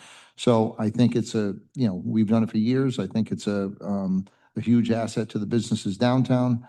And it's a 5-year agreement. So I think it worked out fine. It worked out fine to the same figure, so. Thank you.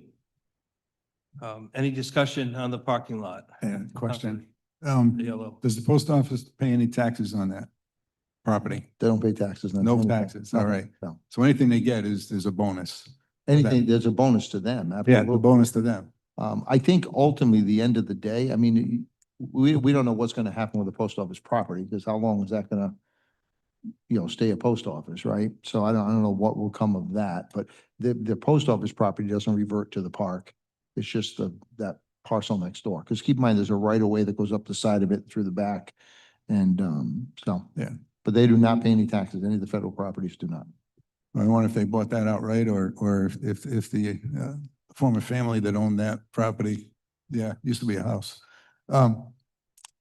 Yeah, I mean, I don't like it going up a penny when the town has completely repaved it. They maintain it, like Sean said, the town takes care of everything with that. Post office doesn't lift a finger on anything except to sign the check or whatever company gets the money.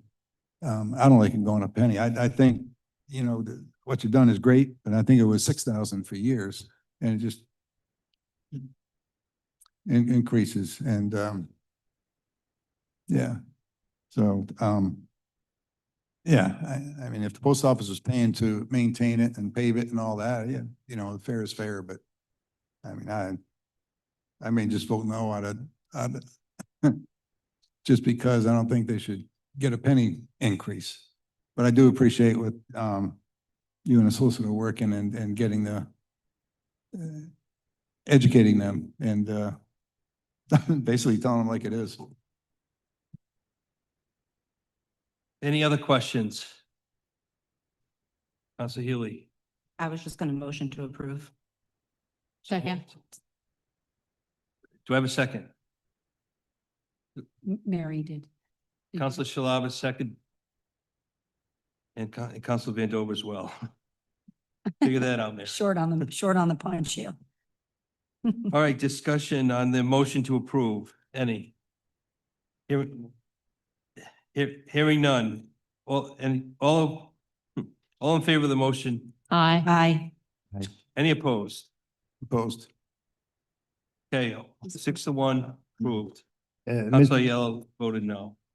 President, and I'm not saying that we are going to take any action at all tonight, but 8I, if we were to do something on a possible action, I think would be time sensitive. So I would ask to move that up to, or we jump to the agenda to 8I now is what I would make a motion to. I'll second that. Motion made, seconded, discussion. I think the next grouping is pretty quick.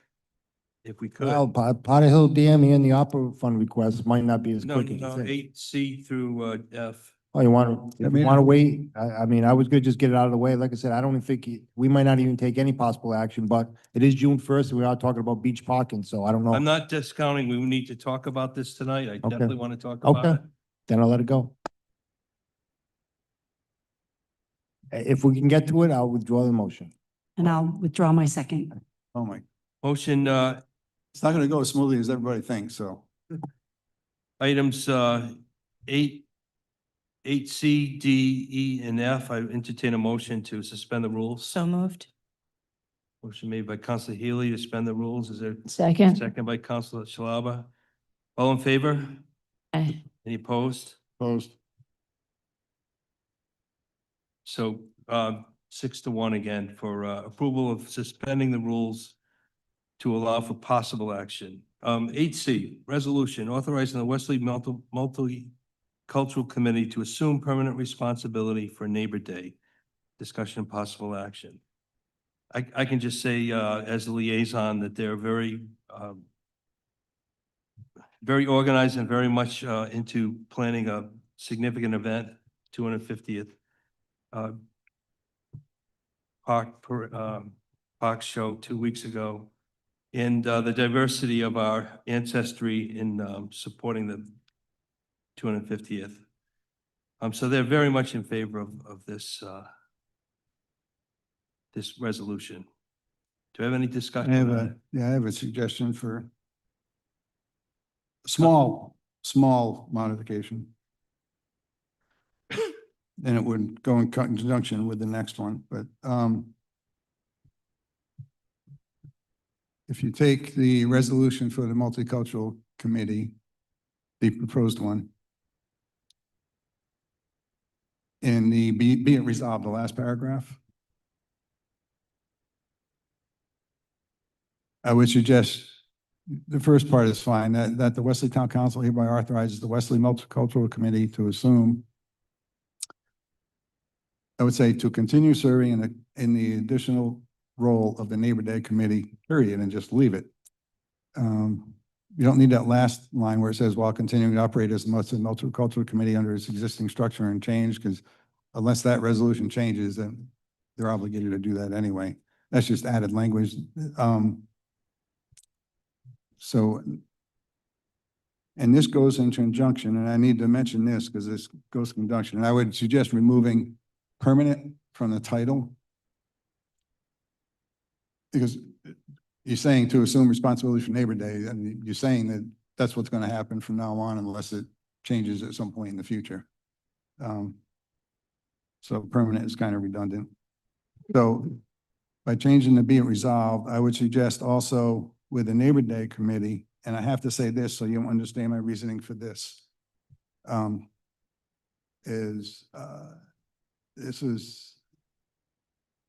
this was our heartfelt ordinance, and I really wouldn't do much except to go in line with my suggested small change on the resolution for the MMC is on that ordinance is where it says there shall be a permanent Neighbor Day Committee made up of volunteers for an indefinite term. I would say made up of volunteers for 5-year terms, comma, or another committee may be assigned by the town council to serve in this capacity. And that would take care of the multicultural committee being assigned by the council by resolution to perform all the Neighbor Day Committee functions. Because you want the MMC to continue with all the Neighbor Day activities and planning and such. So keep that ordinance in effect, but just add that clause. Get rid of indefinite terms. I don't think we should have any indefinite terms. Let's say 5-year terms, or another committee may be assigned by the town council to serve in this capacity, and that will take care of assigning the multicultural committee, even in permanent status, if you really, to do that, continue serving in that capacity. I think it simplifies it. I think it pays homage to the former council president who this was near and dear to the lady's heart. And I think out of respect for her, we keep the Neighbor Day ordinance, just make that small membership change and just modify the multicultural committee by tweaking that last paragraph. Essentially saying the same thing. So to say, be it resolved that the Westerly Town Council hereby authorizes the Westerly Multicultural Committee to continue serving the additional role of the Neighbor Day Committee. And I'd support it. And that way, everything about Neighbor Day stays there. Everything they're responsible for, everything they're charged with, it's all there. The Multicultural Committee can be assigned by the council. Okay, you can do that. Because at some point in the future, things may change. The Multicultural Committee may not want to do it at some point. So if that happens, no problem. You still have the ordinance there for the Neighbor Day Committee. It's not hurting anybody. It's not hurting anything. So I think just out of respect for the person that was near and dear, who it was near and dear to her, So I think we can make those small changes if that's okay with. Counselor Healy? Are you good? Yeah. So this original resolution, I took directly from the resolution that you approved because I wanted to make sure that everything was tying back. If you want to lose the word permanent, totally fine. I don't think that there should be any terms because the terms would be on the multicultural committee. I don't see a need for terms. But there was going to be a memo attached, so if I could, it will not be more than 2 minutes, I swear, bear with me. But because Councilor DeMayo was mentioned, she deserves this. So for anybody that doesn't know, Neighbor Day Committee, it does have a proud, meaningful history in Westerly. Traces back to 93 when Councilor Mary Jane DeMayo, sorry, introduced the initiative. From the onset, she championed not only the celebration itself, but also the legacy, consistently advocating for Neighbor Day documents to be accepted into the town. In the years that followed, Neighbor Day was recognized annually through the town council resolution and became a cherished part of Westerly's civic calendar. In 2024, the town council president noted that a resolution would be needed to allow Westerly Multicultural Committee to access Neighbor Day funds and coordinate the event. That resolution passed unanimously in 2025. The Westerly Multicultural Committee since coordinated Neighbor Day. This is their third one, I believe, if not second. It's their second. Let me correct myself, sorry. This opportunity is to do more than just simply close out an inactive committee. That's certainly not the reason here. But instead to give it a chance to memorialize it properly and make sure that the tradition is carried forward the same way. So this wasn't any, when the appointment subcommittee is sitting there and we're going through all of the boards and commissions and we have a beautiful list, but if there are things that have been inactive, there's no members, there hasn't been any meetings, we're not looking to just say, oh, hey, let's just get rid of them as if they don't matter. This very much matters. And we are very fortunate to have a committee that's wanting to take it over and have this be a part of their duties. Previously, the funding allocations were given to them. I would like to see that continue, which was part of this. So they have that budget line item for Neighbor Day. I think this is more than just cleaning up. It certainly is a cleaning up item that we have. We have 3. 1 didn't make it on the agenda. But memorialize it, make sure that the multicultural committee knows that they have to submit everything to the town archive. That I think is one of the most important keys to keep Mary Jane DeMayo, her spirit alive in this, is to make sure that that continues. So I'm okay with removing the word permanent, that's fine. And if you want to get rid of while continuing to operate as the Westerly, Multicultural Committee under its existing structure and charge, that was simply to say that they're still the Multicultural Committee. They're not just Neighbor Day. They're just taking that on. They're assuming, which is why it says assume, they're assuming the responsibility. That makes sense. Any other questions on that? Counselor Aiello? I was just gonna, I'm sorry. yeah, I was just gonna clarify something. And sometimes we have committees that are stale, as people call it, for a council or 2, and then they revive. So if you just leave it be, let it be, another council, you may have things change people too in people's lives. So they may want to do something, but they just can't do it. So a year down the road, maybe they can apply for something and want to do something. So, and then if you want to write and recreate an ordinance, then you got to go through the whole hassle of, writing it, re-advertising and public hearing and such. So if you just tweak it, Oh, and the membership thing was about the Neighbor Day Committee thing. I wasn't talking about adding 5-year terms or indefinite or anything to the resolution. That was just a little clarification. I wanted to explain my reasoning, my thought process behind the changes in the MMC. And just a quick point of clarification, nobody can apply to this board. This isn't something that people can just go on and apply to. It's, if somebody wants to come and redo it, we have a committee doing it. They're more than capable of being a part of it. We're not stopping nothing's changing except for changing who is responsible for the event to make sure it continues to happen every single year. So Just, just to clarify, Yeah. if you go online right now and you go to apply to something, as if you look at the end of our agenda, you will not see Neighbor Day on there, and it has not been on there since before Phil Overton was the last liaison to it, and no, there was no meetings during his time on the last council. So it has Yeah. been far longer than just a year or two, Mr. Aiello. I didn't say just a year or two either. So, and this isn't a matter, again, splitting hairs with this. The point is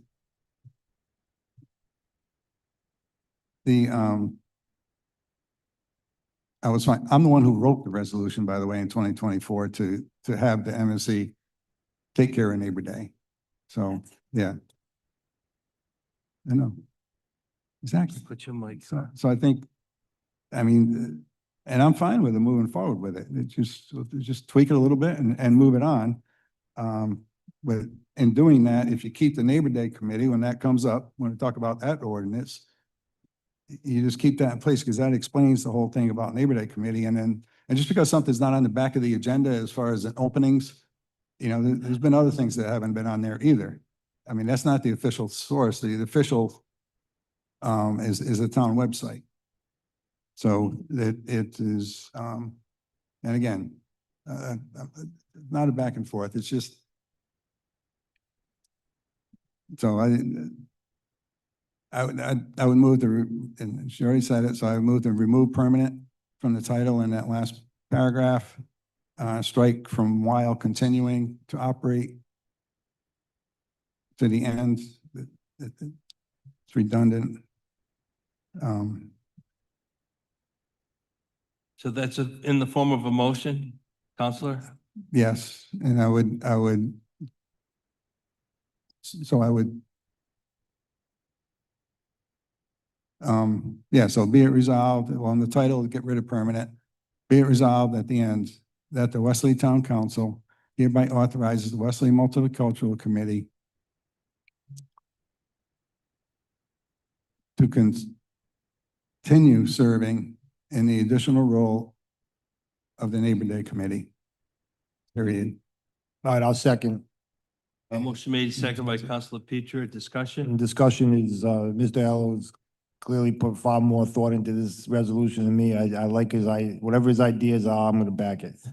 Well, listen, you're gonna get what you want. Did you can speak get what more you than want. you or more than anyone else? More than me. Okay. No, I'm not gonna say more than anyone, not obviously not Ms. Healy or Ms. Van Dover, but certainly more than me.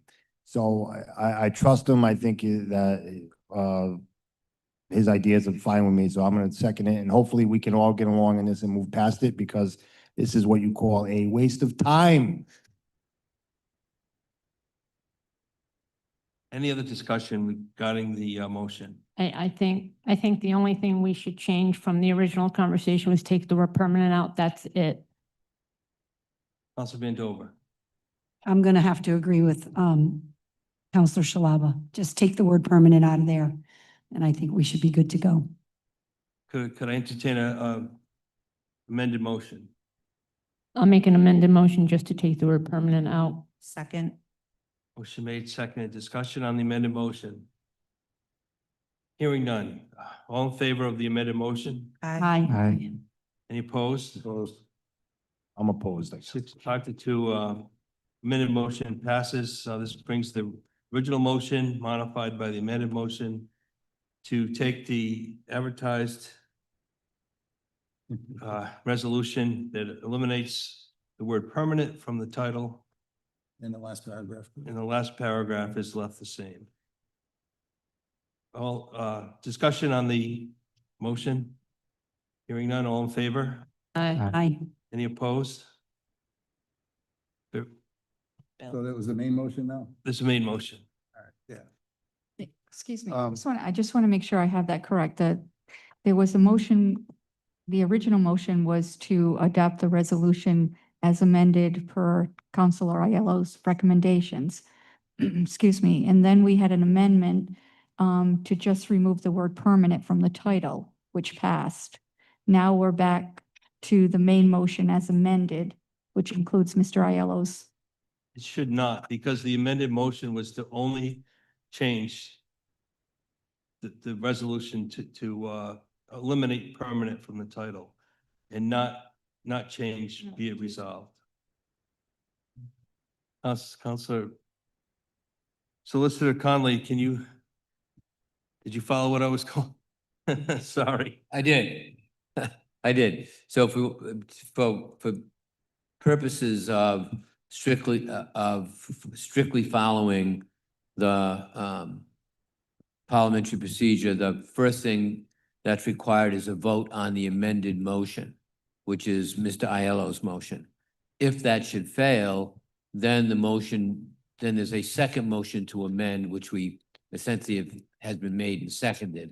We need a vote on that and then a vote on the main motion as amended, which is the original resolution.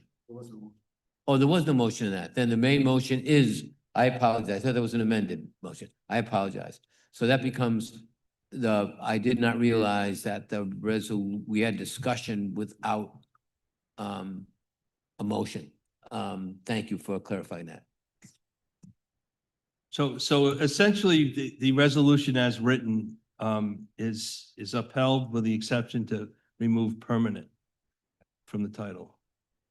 Do the councils The agree with that? title, and I know that it wasn't said, but in the last paragraph, there is the word permanent as well.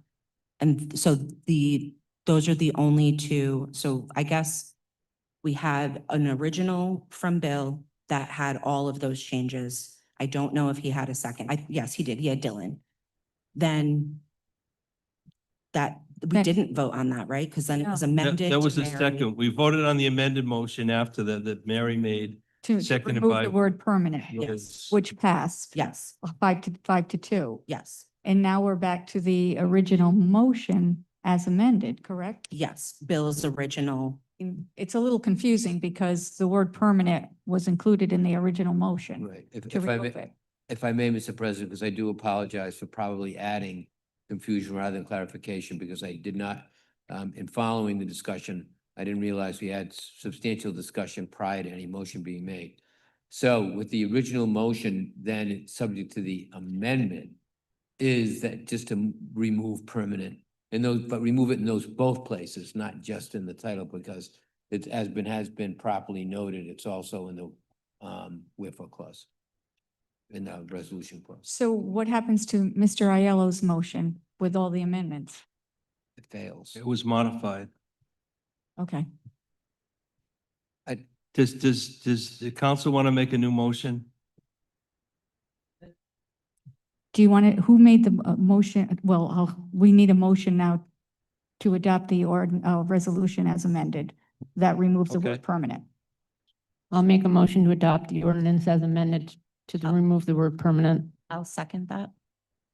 Motion made and seconded, discussion. Hearing none, all in favor? Aye. Any opposed? 5-1 approved. Moving now to item 8C, resolution authorizing the Westerly Multicultural Committee to assume permanent responsibility. We used to do. Oh, I'm sorry. 8D, proposed ordinance, an ordinance repealing Article 11, Neighbor Day Committee of Chapter 5 of the Westerly Code of Ordinances entitled Boards, Committees, and Commissions, Discussion and Possible Action. Order advertised for public hearing on 6/22. Council Healy, This is just to tie up a loose end. That's all it is. So I make a motion to approve. Motion to suspend the rule. it's I only Oh, that's suspended the rule. Sorry, Second, I thank you. second, sorry. Motion made, seconded by Council Vandover. Discussion. This has to be ordered, To advertised. order advertised Sorry, for public Mary. hearing on 6/22/26. Hearing none, all in favor of order advertising? Aye. Discussion. I asked for it. Go ahead. Okay. Thank you. Again, I'm not going to restate all my reasons for before, but I think it's a disservice to just try to abolish this whole ordinance. And regardless if anybody's applied recently or not, or if it's hasn't been posted on the back of an agenda, the bike path thing hasn't been posted on the back of the agenda either. And yes, a council who's been here a year and a half is going to try and get rid of everything. Thank you. Any other discussion? No, I'm not done.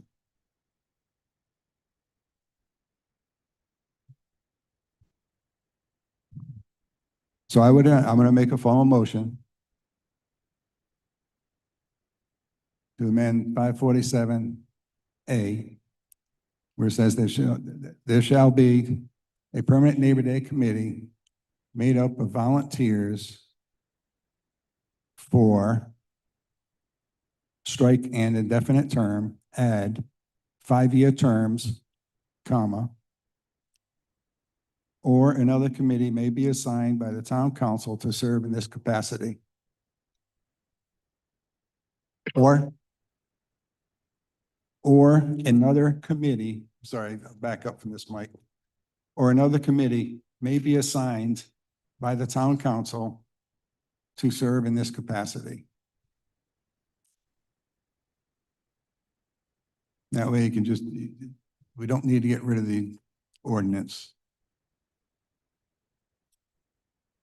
Motion has been made. Is there a second? Second. Motion made and seconded. Discussion.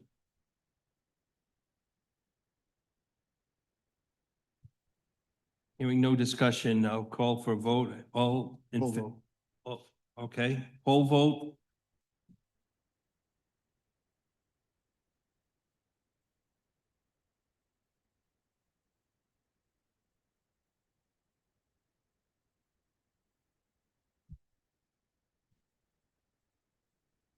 Poll vote, Councilor Aiello? Yes. No. With the most utmost respect to the DeMayo family, this is just a clerical thing. Yes, to abolish it.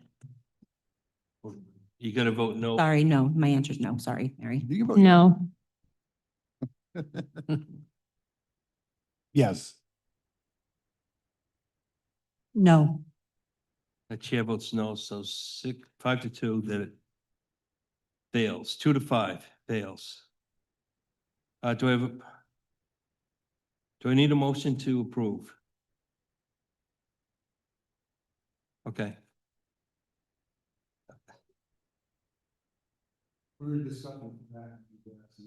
Okay.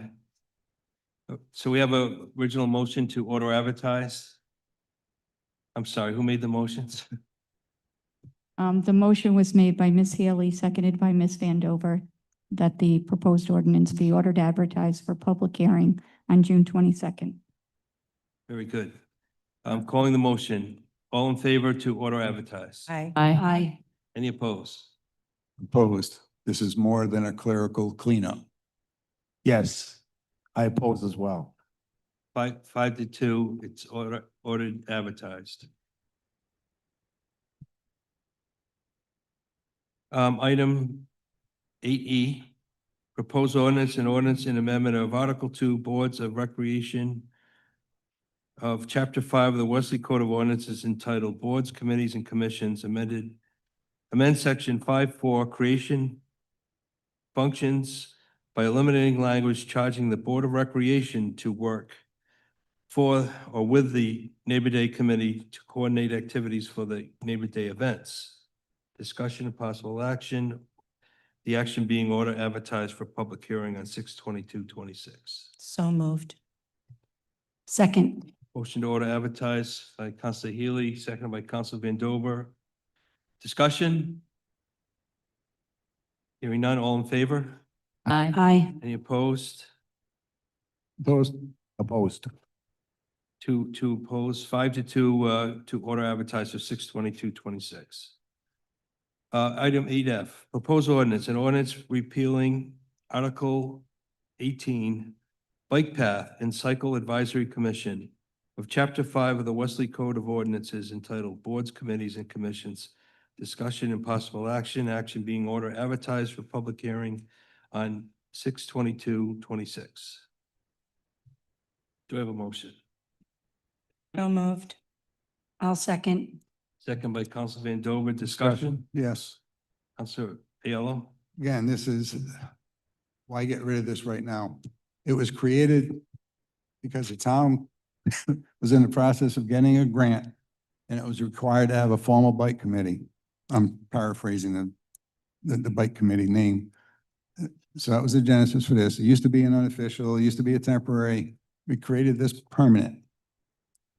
Regardless if anybody's in there or not right now, it leaves it open that if more grants become available for bicycling or there's something with those, in those regards, you need to have a formal committee, you can populate it.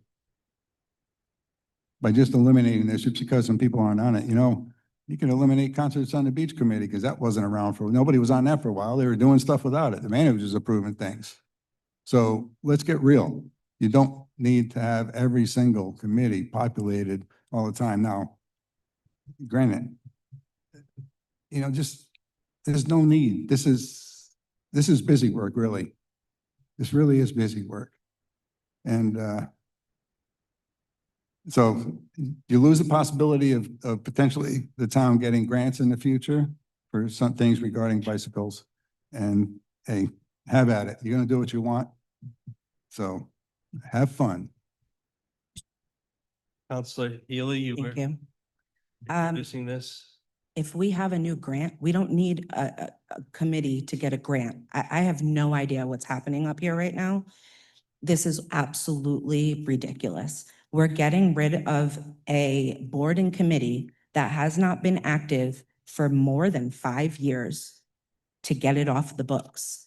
If another committee wants to be made because some grant pops up or a group of residents come forward and say, hey, guys, this is what we want, we just make another one. It's not like I have no words at all. Councilor Shalaba, Councilor Shalaba. I just want to say the fact that we're looking to repeal a few of these ordinances are, as mentioned by Councilor Healy, that they haven't been utilized in a while. It's nothing personal. And again, if we need to ever bring anything back as a council, we can always add more appointments, committees on the books. And it's just not personal at all. We're just trying to clean things up. Councilor LaPietra. I'd like to just say that I'd be voting no for this, and if anyone from the Providence Journal is watching tonight, I love bikes, and I'd like to expand the committee if I could. I'd like to see it go into the charter maybe, so I'll be voting no. Councilor Van Dover. So the appointments committee thought we were doing a good thing here. We weren't trying to upset anybody or cause a ruckus or disrespect anyone. We were just trying to clean up the roles, so to speak, so that we could. The bikes committee hasn't, I think 2017 was the last time they did anything. So with all due respect to Councilor Aiello, we were just trying to clean up some of these boards that, we have such a long list of boards, many that we can't touch. So yeah, that's all this was. It wasn't supposed to be anything crazy. It was just supposed to be just cleaning it up. That's all. Thank you. My opinion is the rec board has the capacity to take this on, and grants could emanate from the rec board. Any other comments? Yes. Councilor. Yeah, and then there's, just keep in mind that by doing this in order of public hearing, you're costing them money. You're costing the taxpayers more money. And if you want to reinstate another ordinance later for public hearings, you're going to cost the taxpayers more money because you have to advertise these things. So keep that in mind.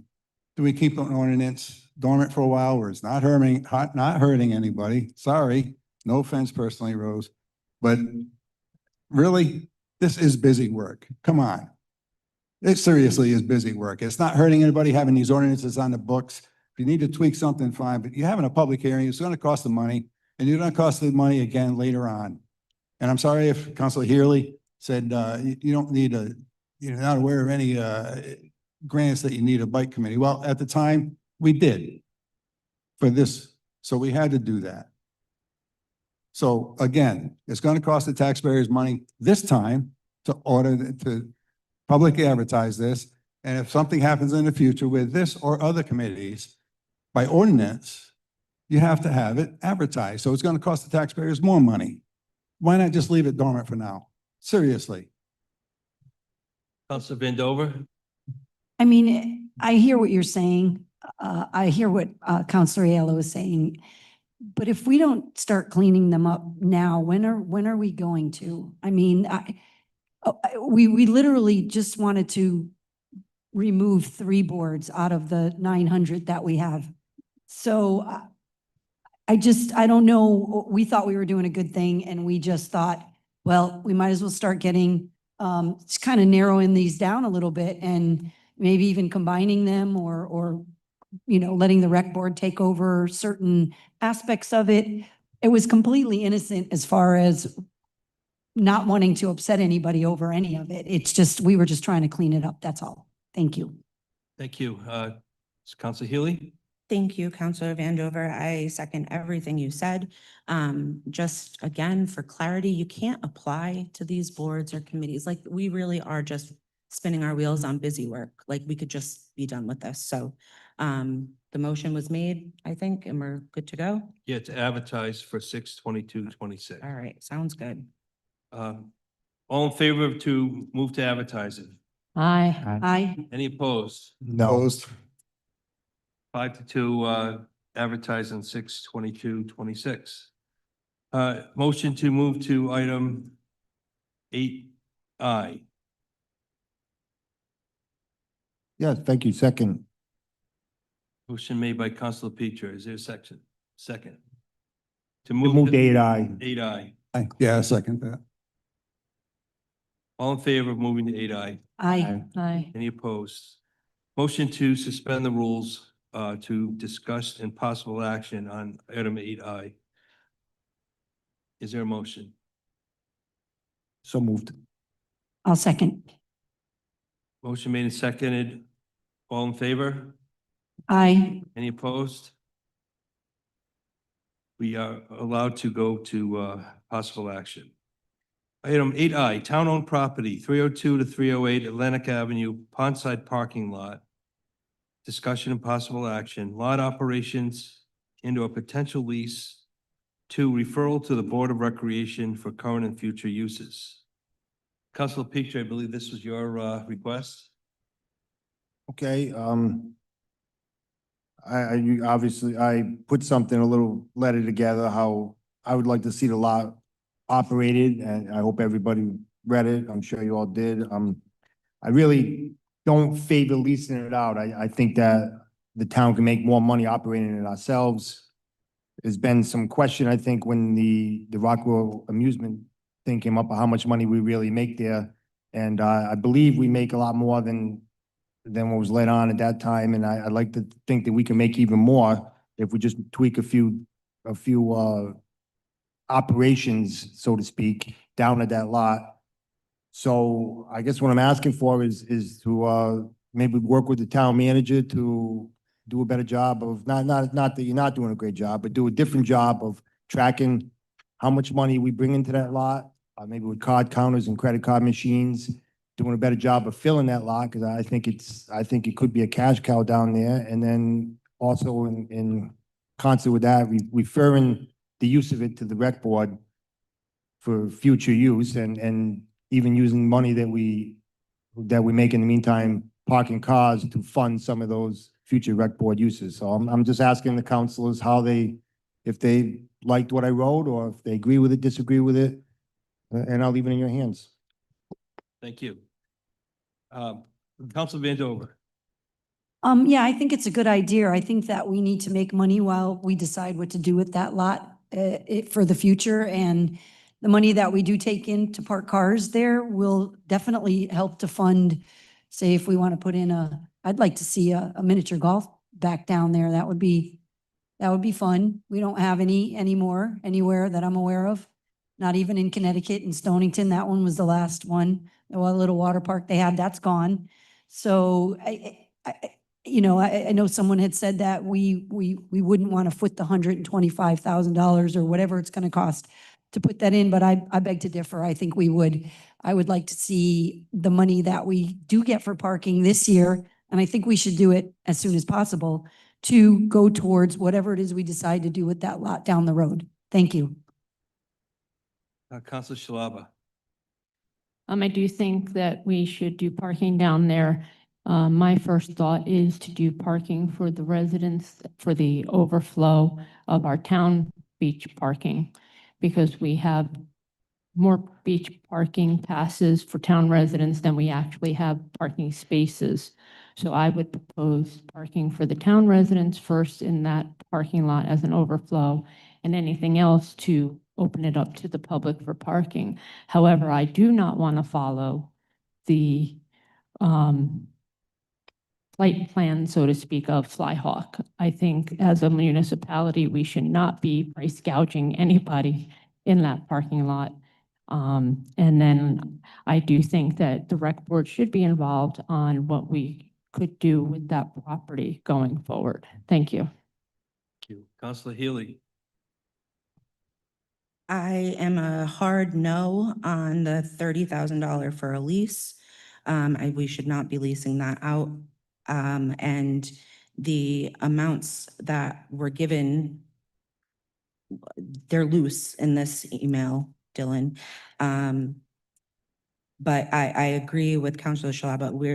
We can't have the same prices as somebody that is running a for-profit business or a municipality. So although it says in here that if Flyhawk goes up $25, $30, or $40, then we would be right in step. As we discussed on the phone, I think that we should always be at least $10 cheaper, and that's not to undercut anybody or try to discourage anybody from using any property over there. Realistically, we all know that every single spot, it gets taken up on a warm day. So I'm not insinuating, undercutting or anything like that, but we need to make money. We have plenty of things that this can go toward, but I agree with Councilor Vandover. This should all go directly to recreation and hopefully their alternative family-friendly beach programming plan that they so kindly submitted to us. Very good. Any other counselors that haven't spoken? She already spoke. Thanks for organizing though. No, I mean, there's a lot of good ideas out there. I mean, I'd like to hear what the manager's thoughts are on this. Thank you. I too, we talked about this in the agenda setting meeting, and there was some discussion on operation of it. I agree with, this will be my turn to speak. The overflow stickers is something that we are obligated to meet first. So my question to the manager, otherwise this sounds viable, but I don't know how you raise and lower the price during the day, if you're gonna allow overflow stickers in, and So your thoughts? I can explain. So this was originally purchased two councils ago, I believe, was involved in purchases. It was not purchased as a money-making cash cow for the beach. That wasn't the intent of it. It was the protection of property and was an overflow lot for the town. So just to give you an idea, we sell 4,500 town beach stickers per year for 223 parking spots. If all 4,500 showed up, we have a problem. So the town beach does fill up on those 90 degrees sun. If you went there Saturday, you wouldn't have any problem. There would have been plenty of parking. So the Whisk Canal lot, we sell 500 season passes in that lot. There's 40 parking spaces there, 40. This is upon Oceanside. 40. So if all 500 showed up, you got a problem. So across the street at the Wisk Canal, we call it Pondside, right? That's the one we had purchased off the Pellegrino property. That one is an overflow for any of the other, because we have to provide parking, and is also a daily parking, as well as Wisk Canal is. The Town Beach is not. Town Beach is not daily parking rates. I refer to as the Old Town Beach, right? Is not daily parking. It's for pass holders only. Wisk Canal, because it was bought with federal funds, right? Bought with federal funds, you have to allow out-of-state people to park, which is the season passes for that. It's open to everyone.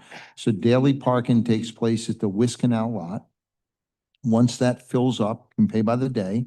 The season pass holders or cottage pass holders, so what a cottage pass is the people that own residences in Musqueamick and rent them out, they can buy a cottage pass. So every week, if they have a new tenant come out, they can give them the cottage pass to go use the facility as opposed to pay for daily parking. So cottage passes, season pass holders at Wisk Canal can overflow, goes across the street. And also across the street, Pondside, is a daily parking lot also, daily charge to parking on the parking lot. And the same with the drive-in property. So the drive-in parking lot is also an overflow, and it's also daily parking. You can park there daily. That is primarily used, the drive-in, for overflow the 90-degree days when the entire beach fills up. And there's no parking at all. But to give you some figures on it, because I know there was some mention on the figures. So last full year I have budget. So we took in about $298,000 in stickers sales, and we took in 107,000 in daily parking and Wisk Canal rates. So if you do the math between the two of those, you're at, what are you at, $400,000, close to $400,000 between those two. And we're on track this year. We budgeted for 240 in stickers. We budgeted for 110 in daily parking and Wisk Canal. So there is money to be made there. There's $400,000 a year coming in parking revenue.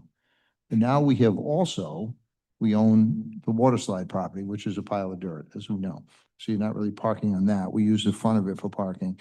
And then we just purchased the property where the mini golf and go-karts used to be. And again, the restrictions on those are some conservation easement restrictions. There has to be certain parking, but again, can also be used for daily parking. So there is revenue coming in on those lots. Could we do better? We could always do better, right? I mean, again, if we hire seasonal help, again, we're not out, it's similar to the state beach, and I don't want to compare us to the state beach. The state beach charges a rate for a daily run. That's the rate. It doesn't go up, doesn't go down, doesn't matter what, I don't care if it's a 90-degree day or 50-degree day. The rate's the same amount of money. Now, granted, I think the state beach is $12. And I think you can buy a season pass for Same as us, I think, 80 is 85, 80 bucks. 85. Yeah. What do you ask at Town Beach or State Beach? State State Beach, Beach. 80, 85. Out of state or in-state? Whatever, I don't. In-state 3150, out of state last I checked is about 62, but Yes, they but went up again. Now, keep in mind, we get probably, I think last year, about 260,000 from State Beach parking revenue. I mean, that's a huge parking lot. And they're charging minimal prices. The rate never changes. The problem we run into down the beach, if it's a hot sunny day, we will get slammed on Facebook if we start price gouging, if we start going up. So we usually set a rate. I'm not saying it can't change. We set a rate $25 a day to park, and it's $35 on weekends. That's just what we did last year. The previous year before that, we used to fluctuate. Well, Flyhawk or whoever, we keep talking to Flyhawk. The poor guy's been mentioned more, and he has this small little lot down there. If he goes to $10 on a overcast day, well, what are we gonna go, 5? I mean, we're not looking to gouge him either and take parking away from him. Regardless, the people are coming to the beach. They are. I mean, you don't have to have anything but a dirt parking lot. People are gonna come to the beach and use the facility. Can things be done like a mini golf in the back, or can you develop even the new piece we bought, put a mini golf back in that one? I don't know. There's all kinds of things we can do. The ideas that was attached to this from the rec board were great ideas. Some of the programs they already do. Some of those programs they listed, we already do. The cooperation, the Old Town Beach, there's some on the pond side, some of those activities. There's certainly always more that can be done. But I just want to, it was purchased to preserve our interest in the property. This is the Pellegrino lot. and it was purchased to, as an overflow, because we need additional parking. As was mentioned by you, Mr. LaPetra, many times, as the ocean gets closer and closer, I don't know if those are gonna be oceanfront lots on that side of the street at some point. Because definitely the Wisconsin ocean lot is a lot narrower than it was 35 years ago. You know, there was nightclubs there, if everybody remembers correctly. So I think, can we always do better on that? In encouraging our seasonal staff, keep in mind, we're dealing with kids, seasonal staff, be a little more motivated, but we're not gonna get to a point where we're in the street waving people in.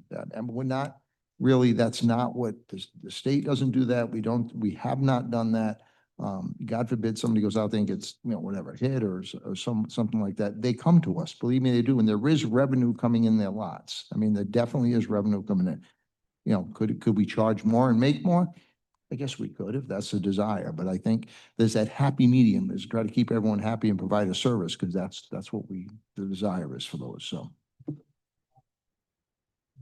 Yeah, it was my turn. I was going, just to finish Okay. the review, I heard it's a beach overflow, so the councils are all in favor of the beach stickers. Can you, on these July 4th, hot days, hot weekends, can you reserve it differently? Say you have to have a beach sticker or? We do not do that. It's charged, it's free. And again, I could count on both hands how many times a summer it becomes a problem. It's less than 10. But on Wisconsin, you can't do it. My question is, can you do it?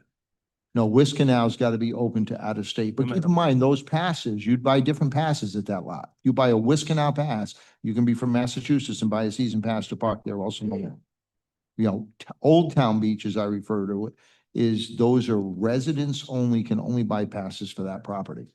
Okay. Yeah, the Pellegrino property we bought with town money. No restrictions. We can do whatever we want with that property That and was how my we sell it to. The new one we just purchased is with federal money, so that has to be open to everyone. You couldn't restrict that to just the one we just purchased a month ago with the mini golf. You couldn't restrict that to just town residents because it's bought with federal money. Councilor Petrie. I just like to say, Mr. Town Manager, it was a very detailed breakdown. Thank you. I do wish that we had gotten that breakdown when the executive director of the MBA looked to commandeer the property. But thank you today for breaking it down for us, and maybe some of us would have voted differently, even if we knew how valuable it was as an overflow lot. As far as gouging tourists, we seem to be worried about gouging tourists. It's a tourist lot. I mean, nobody really walks that far, like, you know, maybe on July 4th or some really, really hot days, but people aren't walking to the Old Town Beach from that lot. It's for whatever reason. I would never do it either. It's just a little bit too far away. Listen, we're selling $12 canned beers down there, you know, $45 fried fish dinners and $10 ice cream cones. We're worried about charging a little more for tourist parking. I don't get it. I say we make as much money as we can. If we're all worried about how we're going to look on Facebook to some tourists, and so be it. But I just put an option in front of us to make the most money we can on one vote. So, you know, take it where you want to take it. But I think at least all of us can agree that we could put some money aside for some of the rec board ideas in the future, if nothing else. All right. Councilor Vandover. I don't think, I mean, I like the, you know, the 25 during the week, the $35 during the weekend. I don't think that's gouging anybody, and I think it's fair. We have a commodity that people want, and we should take advantage of it. I don't think we should rip them off either. So, you know, but I also think this lot is a little far from the town beach for town beach stickers. I don't think anybody's gonna walk from that lot all the way to the town beach lot with their coolers and their bags and I know I'm not. On those, on those hot days where it fills up to 120 something cars. Yeah, They have no choice. That's their only option. If you're going to the beach and you want to go. I know. You're gonna walk down. and God bless them for it. I mean, I get there at 3 because I know everybody's leaving at 3, so that's when I arrive at the beach. It's only dad that parks it anyway. Yeah, well, I'm single. I park the car, I take the stuff, it's all me. Anyway, but yes, we do all agree, I believe, that we should be doing something with this lot that's gonna make the town money. So we do have a hot commodity and we should take advantage of it. Thank you. Counselor Healy? Sean, sorry. Town Manager Lacy. 25 during the week, 30 on the weekend. Is that what you're saying or is that what Dylan's saying? 25 during the week, 35 on weekend is what we did last year and we plan to continue to do this year. For If this the year. desire is the council, if you tell me to go higher, I mean, just to mention quickly and not to, so the state beach is 12, right? I think it's 12, which is absolutely insane. I mean, keep in mind, the state used to be 8. Mhm. We had to fight the state because when they changed their parking rates, it's for every state facility.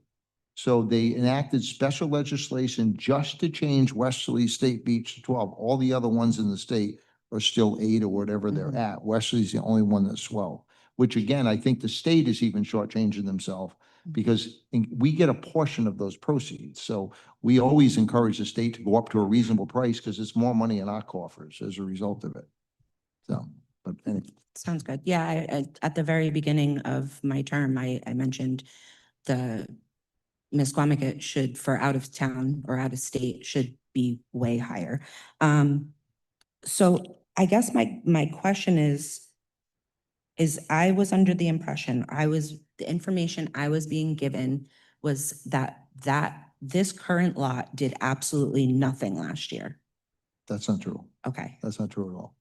So we have a new charging system called Passport. We're Mhm. just implementing this year. It's what they charge. There's no cash on there. It's credit card only. Okay. So credit card machine. So the problem is we don't break it down between Canal, Oceanside, I see. Canal, Pondside, or Drive-In. It's a pool of money that goes through a system. And that shows what we bring in for revenue parking. We do break down the town beach because those are the old town beach season pass holders. So this year with this Passport system, we can break down each of the lots to show, okay, Pondside made this much, Oceanside made this much. Granted, we're never going to be able to show how many people with stickers from the Old Town Beach or Canal season passes because you pay once, Mhm. right? You pay once and then Yeah. you can park. We also offer the drive-in side of it. So some of the staff down there for the businesses buy season passes also for the staff to park at our lots, you know, at the old drive-in lot. So that's another factor. You don't know how many times they're coming and going because when you have a seat, it's the same with the town beach. I couldn't tell you how many visitors per year. I can tell you we sell 4,500 passes. Some people might go once, some people 4 Right. times, some people might go every day. You know, you're just not going to be able to. So if that's what we've been doing, the 20, 30, 25, 30, if that is, 35. sorry, 25, 35. If that's what we've been doing and that is what you're saying we would assume to be happening this summer, does that make this null and void if that's? Yeah, I'm just explaining to you the breakdown. I think that the Councilor Peter's position for putting this on was to get a clarification of what I explained. And then is there any consideration to subbing it out to an outside vendor to bid on parking to pay us a fee? I would not, because we're exceeding $30,000 in revenue Yeah, there. I would So I never. would not recommend that. We're capable of doing it ourselves. Again, like I said, could we get a little better? I mean, at it, I'm sure we can, so. I think the only other thing that I had mentioned was if we check licenses, so out of state would be different than in state, but if we're smooth cruising on 25, 35. Well, Yeah, it's the same rate. rate for both in-state, out-of-state. We don't Okay. have different, with the state beach, it does have different rates. Yeah, We don't, I mean, you talk about complicating things, okay, what state you're from, where you like, yeah. all right. Well, thank you for how you've been operating it so far. I hope that it continues this way. Thanks, Sean. Counselor Shalaba? Town Manager, so just to clarify, no matter what, we were going to already charge 25 and 35 this year. That's what we're charging now. Again, if the council usually doesn't get, but if the desire is you say, hey, go up some, I don't know, I'll go up some. That's fine. Oh, I mean, you thank can, some of those 90-degree weekends, we could go to 45, you could go to 50. I don't, but where do you kind of determine it? And, Thank you. Counselor Yellow? Thank you. It'll be quicker because you answered my question already. And I think, maybe doing a 25, 35 this year and with the new tracking, you can actually tell which lots are making the money, and by transaction, you'll know how many people. Of course, you won't be able to track the passes, but at least we'll have a better understanding. Council will have a better understanding next year as the lot by lot, but generally it's all the beach revenue. You want it to at least pay for everything that goes on down there. And it's like those concerts, cost money, but with other stuff being sold and such, it hopefully balances out. I haven't seen the spreadsheet in the past year or two, but hopefully that balances out a little bit. I know we looked at it a few years back, and Recreation The overall, operation, yeah, I think it costs us money. it costs us money. I don't But say a still. ton. If we're taking in 400,000, the operations might be 500,000. I don't know. By the time you pay seasonal staff, no, it's probably right, because we're taking in leasing from vendors and then the concession, it could be. I think one year is about 80,000 under, but Unfortunately, recreation costs money. I mean. yeah, no, it does. And, and it's not intended to be a huge profit maker, but with all the extra things that went on there, between the parking and the other things that are being sold and all this, it was helping to relieve some of the financial strain. And I'll just make a comment, that I don't go down the beach nearly like I used to. But when I've gone by on these hot days, I do see people walking, carrying their stuff down the street, and it looks like they're going to the town beach or coming from the town beach or other places, or on the other end of the state beach. You see people hiking it. So if people travel and they want to go to the beach, they're going to carry their stuff. And I mean, it's only a block or two, so so you get a little exercise in, and then you go swimming, cool off. But thank you, and I'm glad that new the payment system, you'll be able to track things. Thank you. Councilor LaPetra? Well, I was gonna say, sounds like we have a tracking system in place, so next year we'll know what that, so that's great.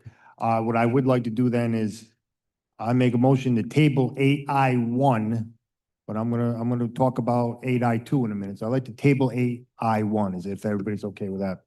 I'll second that. Motion made, seconded, discussion. Yeah. Table it to a specific date, otherwise. No specific date. Next year. See how it goes for the summer. Well, you'll have to vote to get it on the agenda then. That's fine. So this, it's part of the discussion. This is pretty much what you had in mind. I mean, Yeah. it's coming to fruition with more discussion. Yep. With town manager, so there's no, But I am gonna want to discuss a no little bit. fight here. No fight at all, no. But this is just Motion number tabled. one. Thank you. All in favor? Aye. Okay.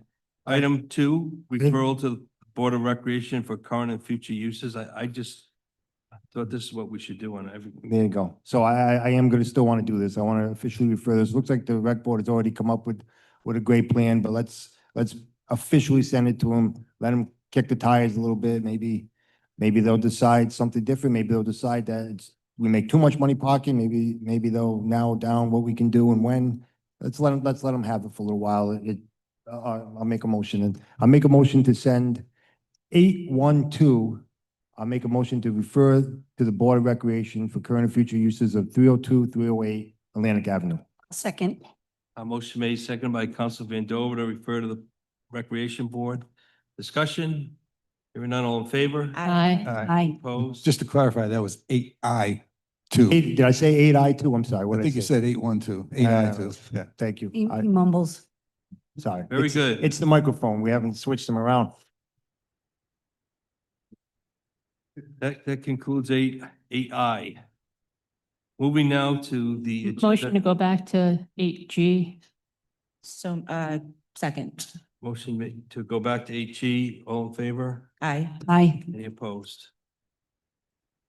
8G, do I have a motion to suspend the rules on 8G for discussion and possible action? Well, we can make that motion, but a discussion, I still think it's not quite clear legally what we have to do here, because I am under the impression that this money has been already reallocated to the sewer lining, Well, let's sewer- open it up. All right, let's open. Motion to suspend the rules for item 8. Well, I'm jumping the gun here, but this might be a two-time discussion, but, because we're gonna need Mr. Conley on this. Can, Okay.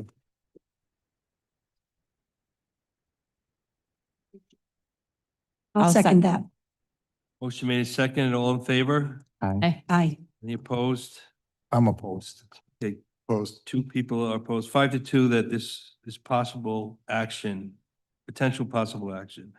Item 8G, American Rescue Plan Act, ARPA funding request from the Oceans Community Chamber of Commerce. Discussion and possible action. This, Mr. Manager came to your office? Yeah, I can explain. So the, obviously was stated by, Mr. Lathrop regarding the chamber is they were allocated by the last council, ARPA funding in the amount of $75,000 towards an addition they were putting, a proposed addition they were putting on the building. They moved in another direction, as he mentioned, they purchased the property on Main Street as opposed to putting the addition on the building. And I know the executive director, Ms. Kanicki, had come in and explained that, she explained they purchased this property and weren't going to move forward with that.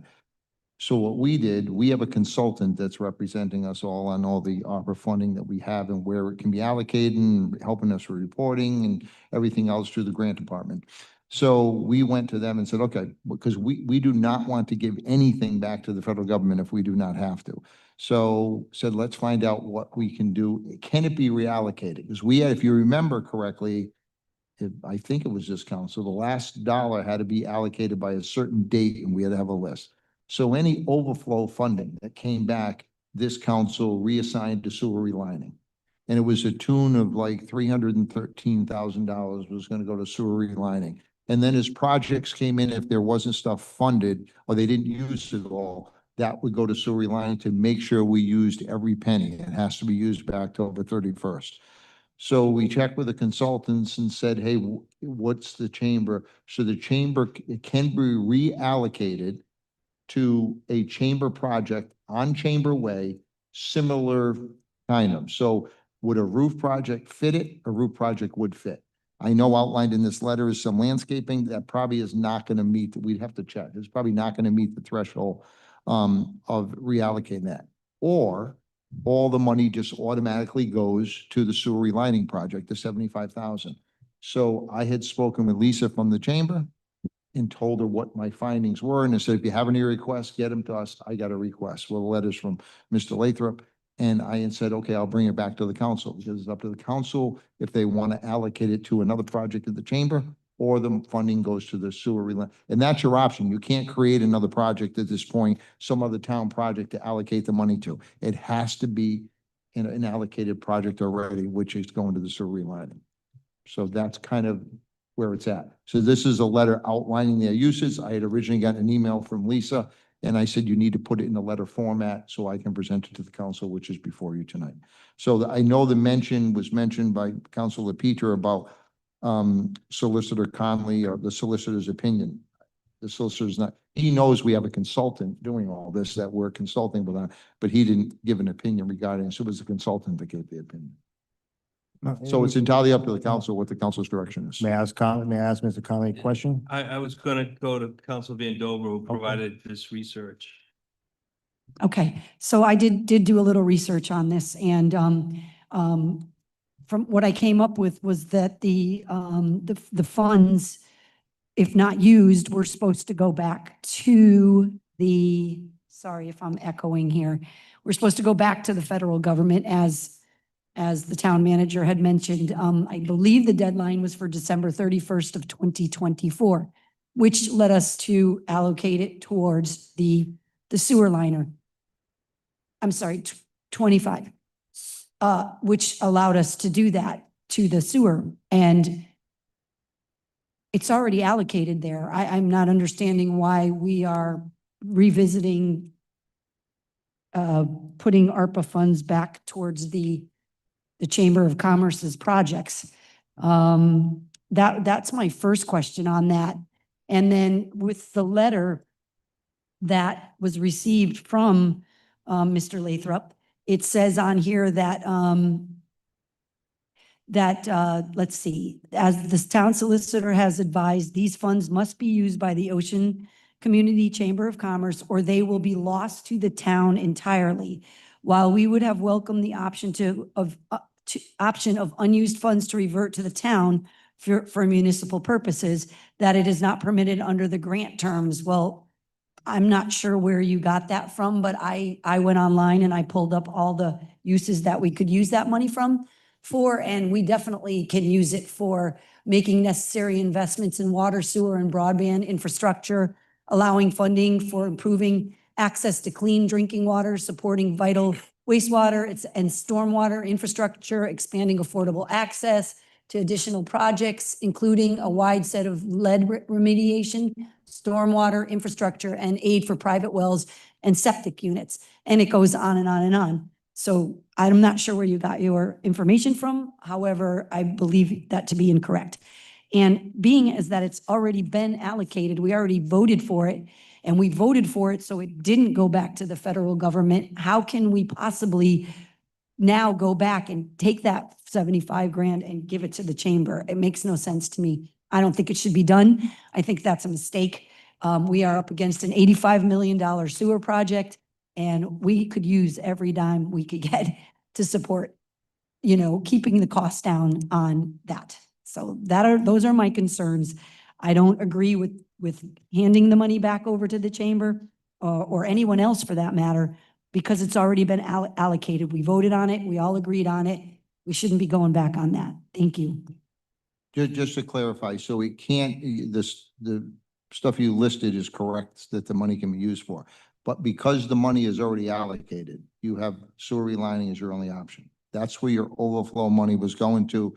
You as the council had agreed any balance goes to sewer relining. So we can't consider any of the others. Those could have all been considered for projects to fund the money to. So just to be clear, it goes to sewer relining. The question I asked the consultant, and again, some of it, Dan can certainly speak for himself, but because when they originally weren't going to do the project, of course, our response, my response to Lisa was, well, that's wonderful. We're going to have to give this money back to the federal government. Then we researched it and said, okay, let's check with the consultant and see what we can get. And they gave us the pathway. They can use it at that project for similar, again, a roof would be similar. We'd have to confirm that if it was the council's wishes, or all goes to the sewer relining project. Please. It's Councilor Healy. One question. My only holdup here is the stipulations on ARPA. If we told them it was going to be at One Chamber Way, but I think this is for Main Street, no? Okay, sorry again. Okay, that was my only question. Councilor Peter. All right, so we've established that the solicitor didn't give this advice. It was opera consulting. Well, I have no idea who that is, but he works for us, this opera consultant. All right, I'm gonna have to see it in writing, in actual writing from this opera consultant that a roof, it qualifies for the opera funds. We okay? would have to ask them of the specific All right, project. if he could tell me in writing that it's okay to use opera funds, which we heard from Ms. Vandover, what they originally were intended for, and now it's turned into, well, we could do a roof with it. Okay, I gotta see that. And my second point is, if we've already taken a vote to reallocate any excess funds into the sewer relining, in order to give this money to the chamber, and tell me if I'm wrong, Mr. Conley, we would have to actually put it on the agenda to take the money out of the sewer relining, and then we could vote to give it to the chamber, if so. Sorry, Mary, but that's what I would say is the correct procedure, because that's where it is right now, as far as I'm concerned. That's a vote of the council, and that should bind us. I mean, if you want to put it back in the agenda, Chris, and overturn that vote and then put in another agenda item to give it to the chamber, then I can't stop you there, but that's the procedure. Town manager, has this been moved out of No. the allocation? No, first of all, we have the money. The town has the money. The town has not, we reimburse, right? We don't allocate, we don't put the money, but the chamber was awarded 75,000 for their expansion project addition. So that award by council is still in there. It's still, they're coming up with another avenue to use it. So I would say as the council, you have to decide if that's going to be allowed, or if it reverts to the sewer relining. You know, if it reverts to the overflow account, which is a sewer relining account. Well, I asked that question to the solicitor. I still, yeah. So just to be clear, when the chamber got the money and we all agreed to give the chamber the money, and then they decided not to use it to build the addition, they never gave the money back. It's still allocated to the chamber. We didn't reallocate it to the sewer, did we? It's still, No, you did not reallocate. right, so it's still there. It's allocated to the chamber by the Right, council. right, so That it's was my still, question. so it's still there. Now it's just a matter of reallocating it possibly to a different project within the chamber at the same place. This is not monies that we actually got back, took it and reallocated to the sewer. This has never been done that way. We gave it to the chamber originally It was absolutely done that and way. gave them to use Yeah. it in one way, but that didn't happen. But I think what Councilor Peters indicated, he's under the impression when Lisa had come forward and say, we don't need, we're not doing the addition. If you can allocate it to something else, go for it because they're buying the property. And by vote of the council, we reallocated it to the overflow project, which has to be nothing else but the sewer relining project. That's where it is right now because by council vote. Like I said, if you want to take it out of that, Chris, and give it to somebody else, we're going to have to properly list this on the agenda. I would agree that clarification is needed because we're hearing one strong argument that it was reallocated to the sewer and one strong argument that says was not reallocated to the sewer. And then we have the question of whether it's applicable if the use as defined when it was allocated, that it can be transferred to the same address, as a different structure. Right. And the use of that, if this is my turn to speak, you know, we got 1.6 million in APRA funds that the town council went through. I think Councilor President Ayala was go over that at the time. Okay. And you had to recognize all the different needs, all the different uses, and the chamber was the most visible out there, protecting the businesses, keeping the businesses viable. They needed additional space for that use. So if anyone were qualified in that environment, it was the chamber.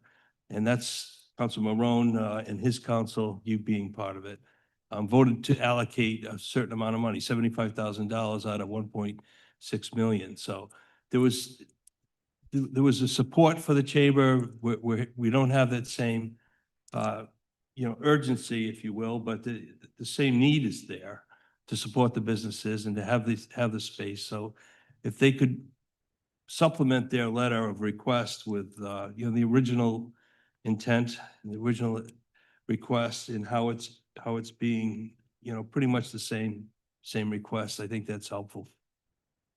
The original, when we asked we checked with the consultant, it's like project. So if it's a building, something to do with a building project, the funding could be still used. It was a 7-story structure, One wasn't it, chamber that they were building? It Correct. got modified? Correct.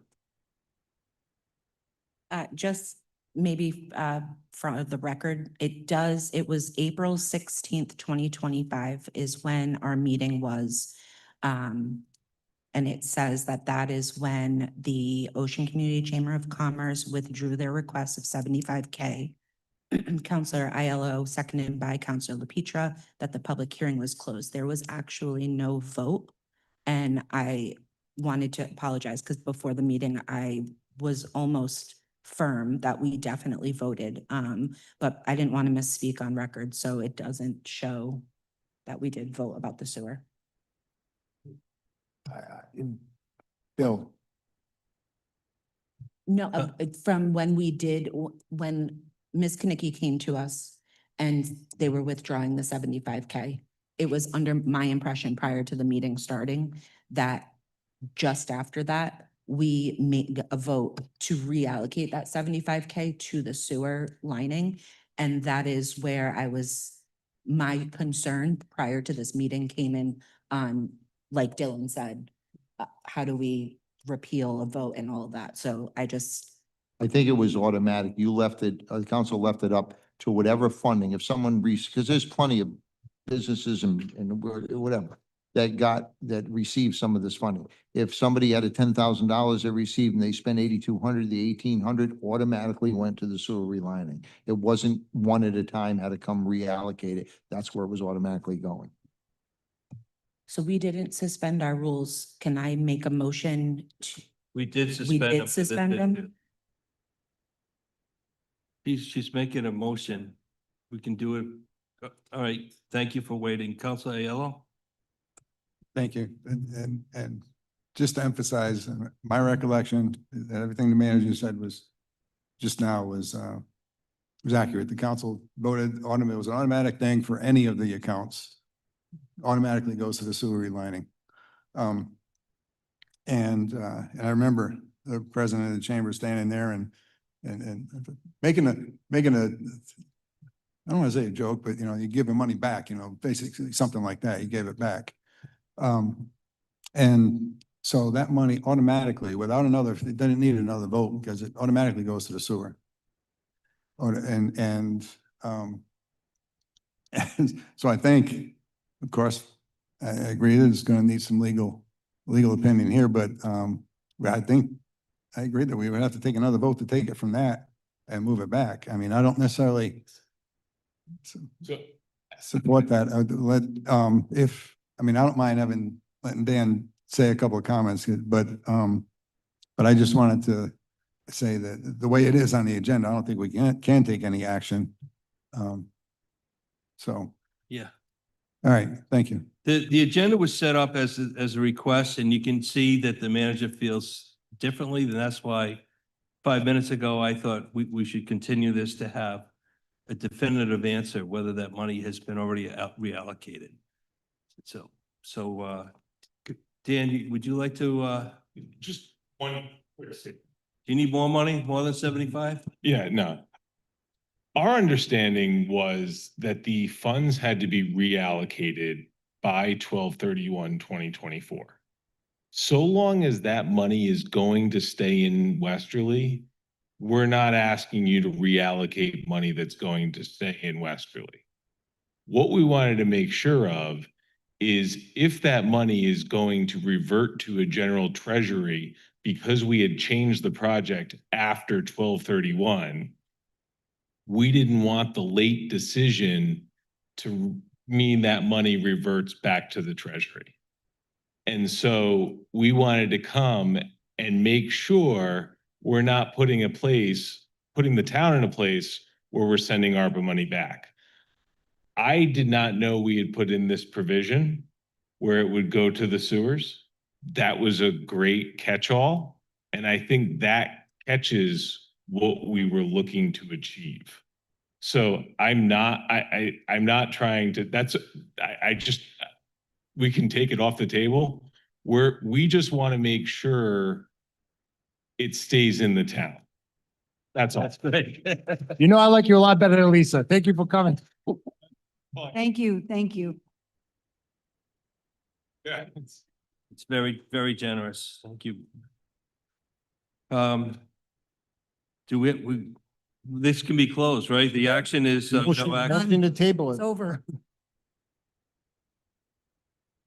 Include it somehow. I mean, if everyone's content with it, is as out. Yeah, I think Leave it where If it's it at. Neighbor doesn't want the money. Leave it right. where it's It at. was Leave it in automatic. sewer. the They request, believe it's where it's at. I was questioning. Yeah. I was Mr. believing the Lathrop- manager more than. Mr. Lathrop withdrew his request. Yeah, I'll make a motion to accept his withdrawal of request for the ARPA funds for 75,000.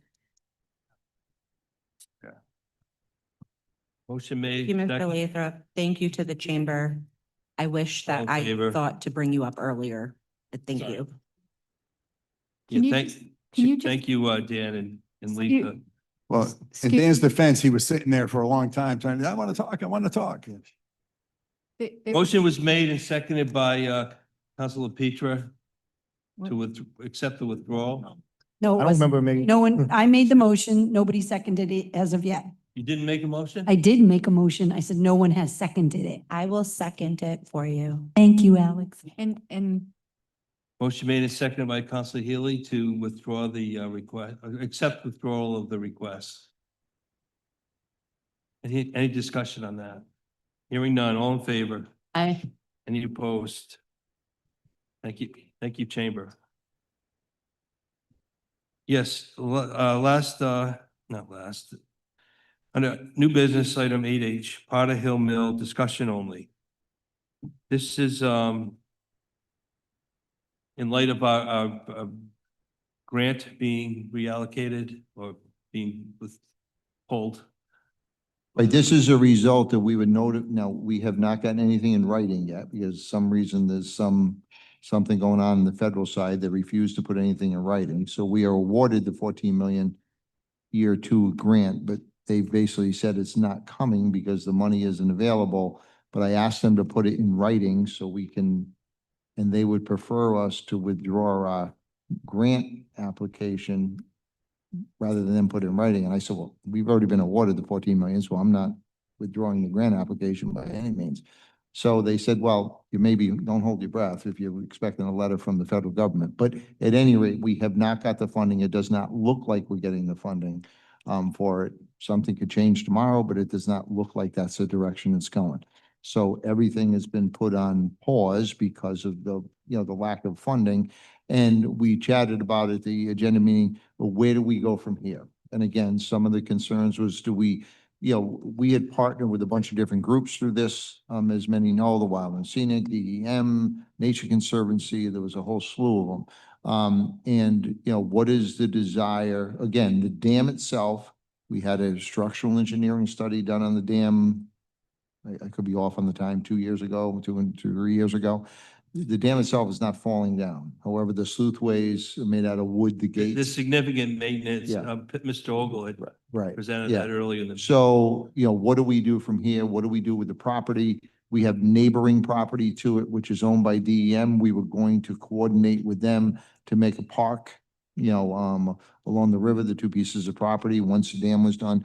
And what do you do from here? So it was mentioned, do we offer the dam to DEM or any other of these agencies to see if they want to take over control of it, take over whatever. So this is a discussion before the council. Very good. So that sets the table. The council can go in any direction here. Councilor Petrie, you want to start with Chris, I gotta give you some credit now. 5 years ago, there was a 5-2 vote for the council, and I was mistaken. It was you and Mr. Overton who voted against not taking the dam, and we should name the 5 people who thought it was a great idea to take a dam. So I'll read their names: Sharon Ahern, Karen Cioffi, Caswell Cook, Brian McEwen, and Bill, who was the 5th one? You remember? Suzanne Giorno. So those 5 people thought that we should own a dam. Okay, we had 2 people, level-headed people on that council, Chris Duhamel and Phil Overton, with only 2 of the 7. mark the state down? So what we have here is one hell of a liability with no upside. I mean, receivership is where it should have stayed for a reason. You notice we didn't get BDA out of there, and there's a reason for that. This was one of the biggest mistakes, probably the dumbest thing that any council's done in, I'd say, 25 years. And now we're stuck with this dam, and the worst part is we don't have any money coming either. Okay, there's no more federal funds, no 14 million. So what do we do with it? I think we only have one thing we can do with it, and hopefully, and it's a long shot, but hopefully we can get one of these state agencies to take it away from us. And if we have to kick in the mill site to go along with it to sweeten the pot, we have to do it, because we don't need this kind of liability. And I would very much like to explore turning this dam over to a state agency. Very good. Any questions, Council Vandover? I'm going to have to disagree with Councilor DePietro here. There is a lot of money worth of granite on the site, not the dam, but on the site. And I believe they are 2 separate pieces of property. I have no problem with giving away the dam, but I don't want to give away the mill site. We have, like I said, lots of money in granite sitting on there, and I don't think that we should be giving that away. Thank you. Any other councilors? Councilor Yell? Yeah, thank you. I think part of that is a historic property, so, some of that granite you may not even be able to touch. So keep that in mind. 'Cause I believe it was a section 106 process on that. Yeah. And, so that's one stipulation for it, yeah. And I think with DEM owning the property, abutting it, what, I think it's a great idea. Have it offer it to the state agencies that make a state. I'm sure they make a nice state park area, fishing, whatever. And I think that would make an ideal state location, especially if it borders Hopkinton and a lot of uses there.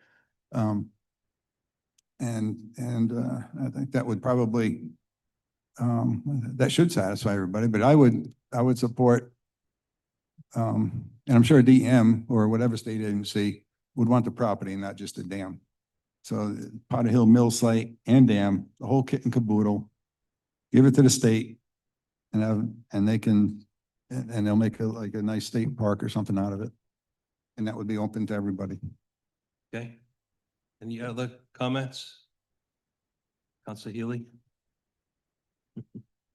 It looks really pretty. Let's just do something with the area. This has been the one area I've been complaining about having really bad soil. So if we can dig up the soil and remediate the area and make it a nice spot for our residents, our neighboring residents and visitors, let's do it. Very good. Yeah, I would agree. There's quite a bit of maintenance, to protect the environment, to protect the habitat, the fishery. Mr. Ogle's plan, of creating a group in town that can follow this, I think can be warranted, but I would first want to see if the DEM is amenable to taking the dam. As Council Aiello said, it serves two municipalities. It seems to fit what what DEM would find favorable. So I think it's worth the town asking. And if not, we'll ramp up the grants. I could check with, set up a meeting with DM. There's a fish ladder on the dam, which is maintained by DM. We don't do anything with it. Actually, we don't do anything with the dam, but they maintain the fish ladder. So I can set up a call with them and kind of coordinate and see if there's any interest and report back. The fish ladder is noted to be in disrepair also. So that they don't care. I'd like to see a formal request. The fish don't care. Slipway They gate, they still get up there. if they fail, the dam could breach. Fish ladders aren't the greatest, but I mean, that's, yeah. No, As Councilor Healy said, there's contamination on the property that needs remediation, so. I'd like a formal process to be followed to, not that I don't necessarily mind phone calls, but I want this, I'd like to see a solicitor draft a letter for the council to send to the state, to transfer the property. It's up to the. I know it's up to the state, but whether the they want it manager or not. to do Well, that. It's up to the council. The council sets policy. The manager doesn't. We the can't do council it is the one. tonight. Well, I ain't make a motion for it, Okay. but yeah, thank you.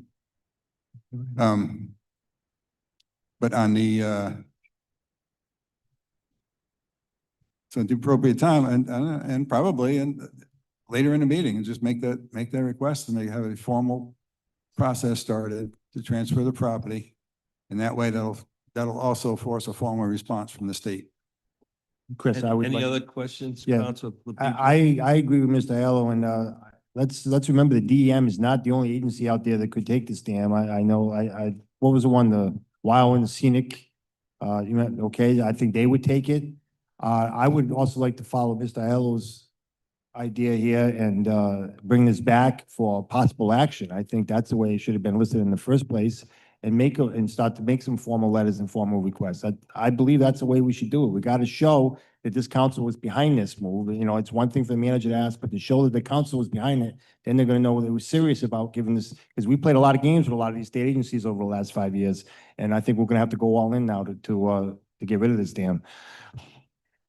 So you're leading the parade that's going up the, I the would, dam? I would like to bring it back in the general referrals as a discussion and possible action so that this council can make formal letters and formal requests of these state agencies to take this dam, Chris. That's why we have it on for twice a night.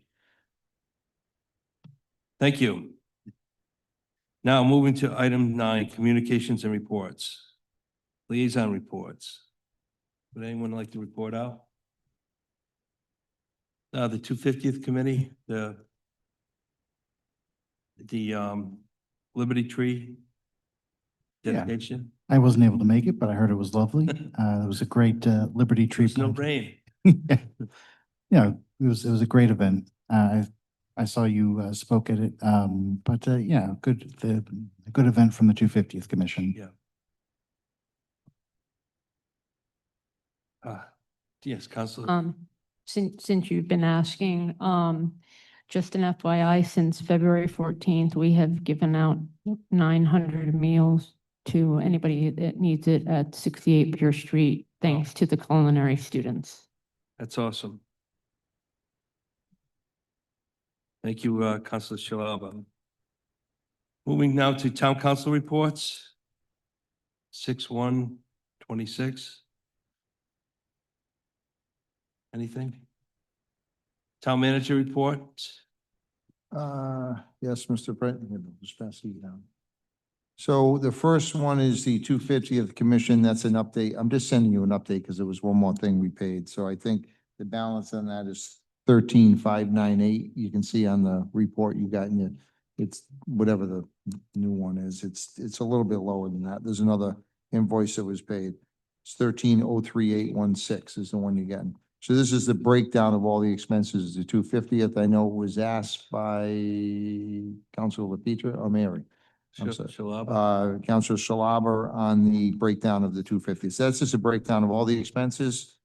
And now keep in mind, just to be clear, so that's 13,000 remaining out of the 75,000. So if you do the math, they spent 62,000. Keep in mind, there's 26,000 in revenue that has come in. So really take the 26,000 off the 62,000 and you're down to what, 36,000. It's actually cost the taxpayers to date. However, they still have 13,000 to spend. Councilor Healy? Yes. Questions on that? Have all of the invoices been paid out so far? They have. I just say we did an update this afternoon. So Perfect. Thank you. that's the balance of right now. Councilor Vandover? Okay. Why are we auditing the 250th again? Why are we asking them what they're doing? We don't do this to anybody else. I'm confused. I thought we settled this. There was a rumor out there that Dylan was the one that was going to be asking for this No, audit it's not. on the 250th. There was. We did settle, this was settled at a couple of meetings ago. The last meeting. I The was question asked by was, the Councilor question was Shalaba. asked by me because I heard that they were running out of money and they were going to ask for more money, and that's why I asked. Oh, okay. Well, I wasn't here for the last meeting, so I just want to make sure because I feel like we're picking on this poor committee. I mean, we're nickel and diming them. This is a little much. If they're going to run out of money, they can come back and ask. We'll be happy to talk to them about it and see what they want it for, but we don't need a list of everything they've spent it on to date. It's just, I don't understand what the problem is with this committee and why this council continuously goes after them. If someone could please explain that to me, I would be happy to listen, but I think this is not right. I think they are a voluntary committee. They have done an amazing job. The drone show was fantastic. It was a huge success. The time capsule, the reenactments, everything that they've done and put together. Why do we care if they spent $100 on tattoos? It's not. No, It was at the last meeting that you No. weren't here that it was kind of detailed out a little bit better, but it's not what you think it is. It was rumors coming to the council saying that they were below budget already, and then council being like, hey, should we check on this? Do we have to like ask them if they need help? That's kind of Yeah. how it came from. It wasn't in a, Yeah, no one's. Just- Good, picking- I'm glad to hear on that, them. because This again, shows- This shows that they're successful. They're working. that's they're great. Providing all this within a budget. I'm sorry, I have the floor. I'm sorry, you have the floor. I do have the floor, but I just want to make sure, because in the past, and again, I wasn't at the last meeting, so I apologize if I'm attacking anybody, but it's getting old, that we need to leave them alone. And if this is to prove that they're on the up and up and they're doing what they're supposed to do and they don't need any more money, great, great. I appreciate that. Thank you. Thank you for your opinion. Councilor Shalaba. Yeah, just to clarify, nobody is picking on them. Nobody is singling them out. We as a council voted for the small amounts for us not to do anything because initially, if you remember, all the amounts were supposed to come to the council for approval, and we changed that it went to the town manager to make the approvals. It was larger amounts that were supposed to come to the council. And again, as you said, you weren't here last meeting and you didn't know, but it was because of what had been said. That is why I asked a question, so we could put the rumors to rest. But I do have one question for the town manager. The $10,000 that the bank provided to the committee, how is that listed? Or is that listed? It's not listed. That's in the 26,000 in revenue that has been taken in. So this is strictly expenses only. They've taken in 26,000 in revenue. So we are monitoring, all their costs have to get approved by the town staff, right? So they will not go in the negative because they won't be allowed to. We won't pay the invoices to go into the negative. So unless they come in looking for more, funding or so forth. Thank you. Any other town manager requests or review? Hearing none, town solicitor? Oh, hang on, I got one other. Oh, I'm Sorry, sorry. I apologize. So there's one other on mine, the Tarzan Brown Memorial Fund is the dedication. You'll see it as an invite to all the council. I forwarded to you on the 13th, which is Saturday, 11 o'clock, on the dedication of the Tarzan Brown statue. But in that, thank you. Thank you. Town solicitor? Nothing further this evening, thank you. Thank you.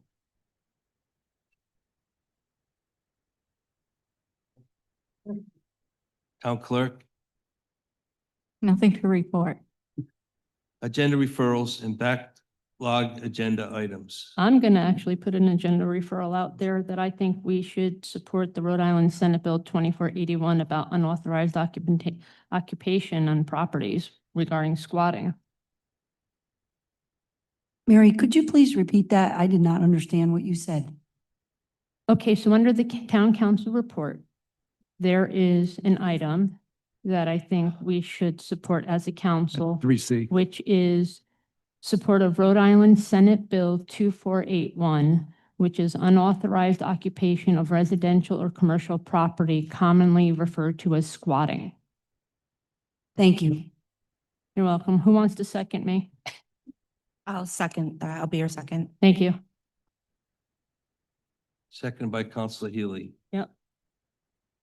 Any other referrals, agenda referrals? I've got the Potter Hill Dam on here, and I believe that Dylan, I think you want the town solicitor to do an agenda referral for executive session. Is that correct?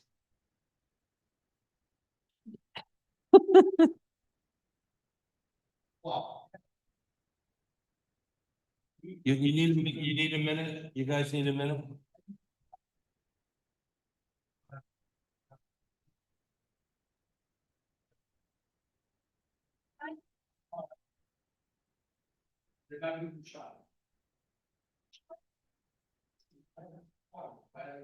All right, 5-minute recess. Again.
Yeah, we are. So we're discussing the caps and gowns for graduation.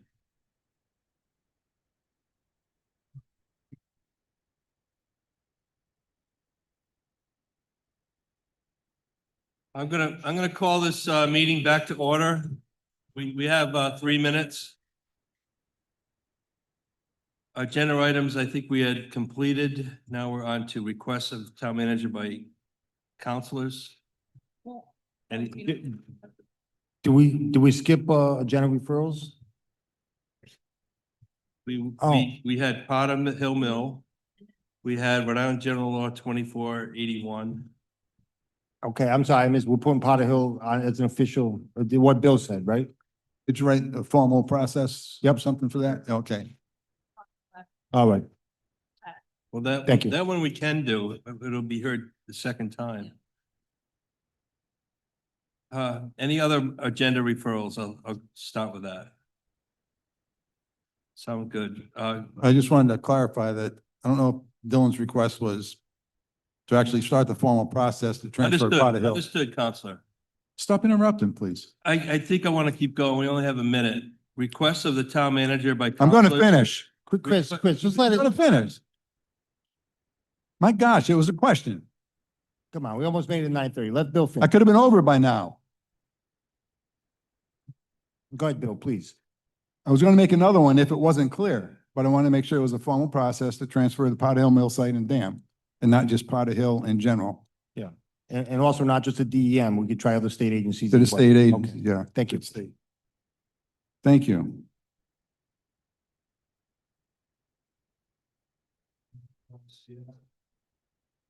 Anybody want to expand? Item G, request of the town manager by town councilors. Please. Just a quick question for you. When it comes to advertising for public hearings and stuff, that's a line in our budget that is done yearly, correct? Any public hearings and such? It's a line item in the budget. So a it's already budget been that's specific. approved for how much we're taking from the taxpayers? Absolutely, it's already been approved. Thank you, Sean. I was just making sure that we have a budget line item for advertising for public hearings. That was all. Yep. I have a quick request for the town manager. Like to have an accounting like was done for the I actually 250th. have it. Mary just printed me I today, like- but I don't have it. in front No, of I'd me. like to have it. I'd like to have it for Neighbor Day. All activities. Guys, and you. No. This You is want- my request. On a breakdown for Neighbor Day. Yes. What please. they spent this year. Yeah. Okay. Yeah, thank you. Motion to extend. Motion to extend. Second. Motion made to extend till 10 o'clock. Sure. 5 minutes. Well, we have to get through citizens' comments. 10 o'clock is fine. All in favor? Aye. We're extended till 10. Item 9H, request of the town solicitor by councilors. Oh, I'm sorry, I have one. Yes, and for the solicitor, I think, unless he's already done one, he can resend it. But when a counselor uses a Facebook page or other social media page for council type affairs, are they allowed to block anybody or do they need to keep it public? That's a question you'll have to come back to. No, I'm not expecting it tonight. It's Okay. a request. I just want to be clear. I actually looked that up before. It says we're not allowed, as sitting councilors, we're not allowed to block. On the public pages, not private. And yeah, and it's whether it's the person's personal page, public, if they're doing council business on whatever page, can that page be private or can they block individual people? Or if they're using their personal page whether it's private or not, for council type business, do they have to keep it open to everybody? No, out there, no, I know you don't do social media, but I think, So Sean, there's two different things So- there's two different styles of laws, and we know this because Mary pulled this up like 2 or 3 years ago. this is just, If you have- excuse me, I have the I'm floor. speaking. I have the actually. floor. You Bill, let us stopped. speak. I have the floor. You can finish Let when him I'm done. That's fine. Sean, I'll let you know after Bill talks for another 10 minutes. Yeah, with people interrupting, yes, love being interrupted. Yes, respect goes two ways.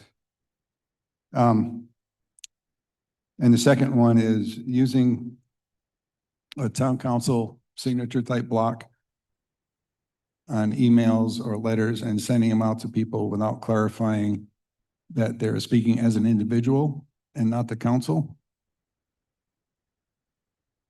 I'd like to know if that's permissible or what's the protocol for that?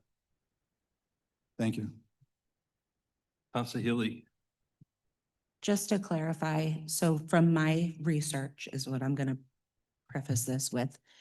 You, say you are a senator. You can have your senator Facebook page, and then you can have your personal Facebook page. Your senator Facebook page has to be open because of the First Amendment, so you can't block anybody in that. But that does not change anything for a private, personal page. And then, so those are the two things that I think are being asked, Bill. And then, if I'm not hearing this right, how we use our signature? So if we send emails from our town council email, I have to put in there, I have my name and I have my signature. I have to say only from me, not town council? We'll find out. All right.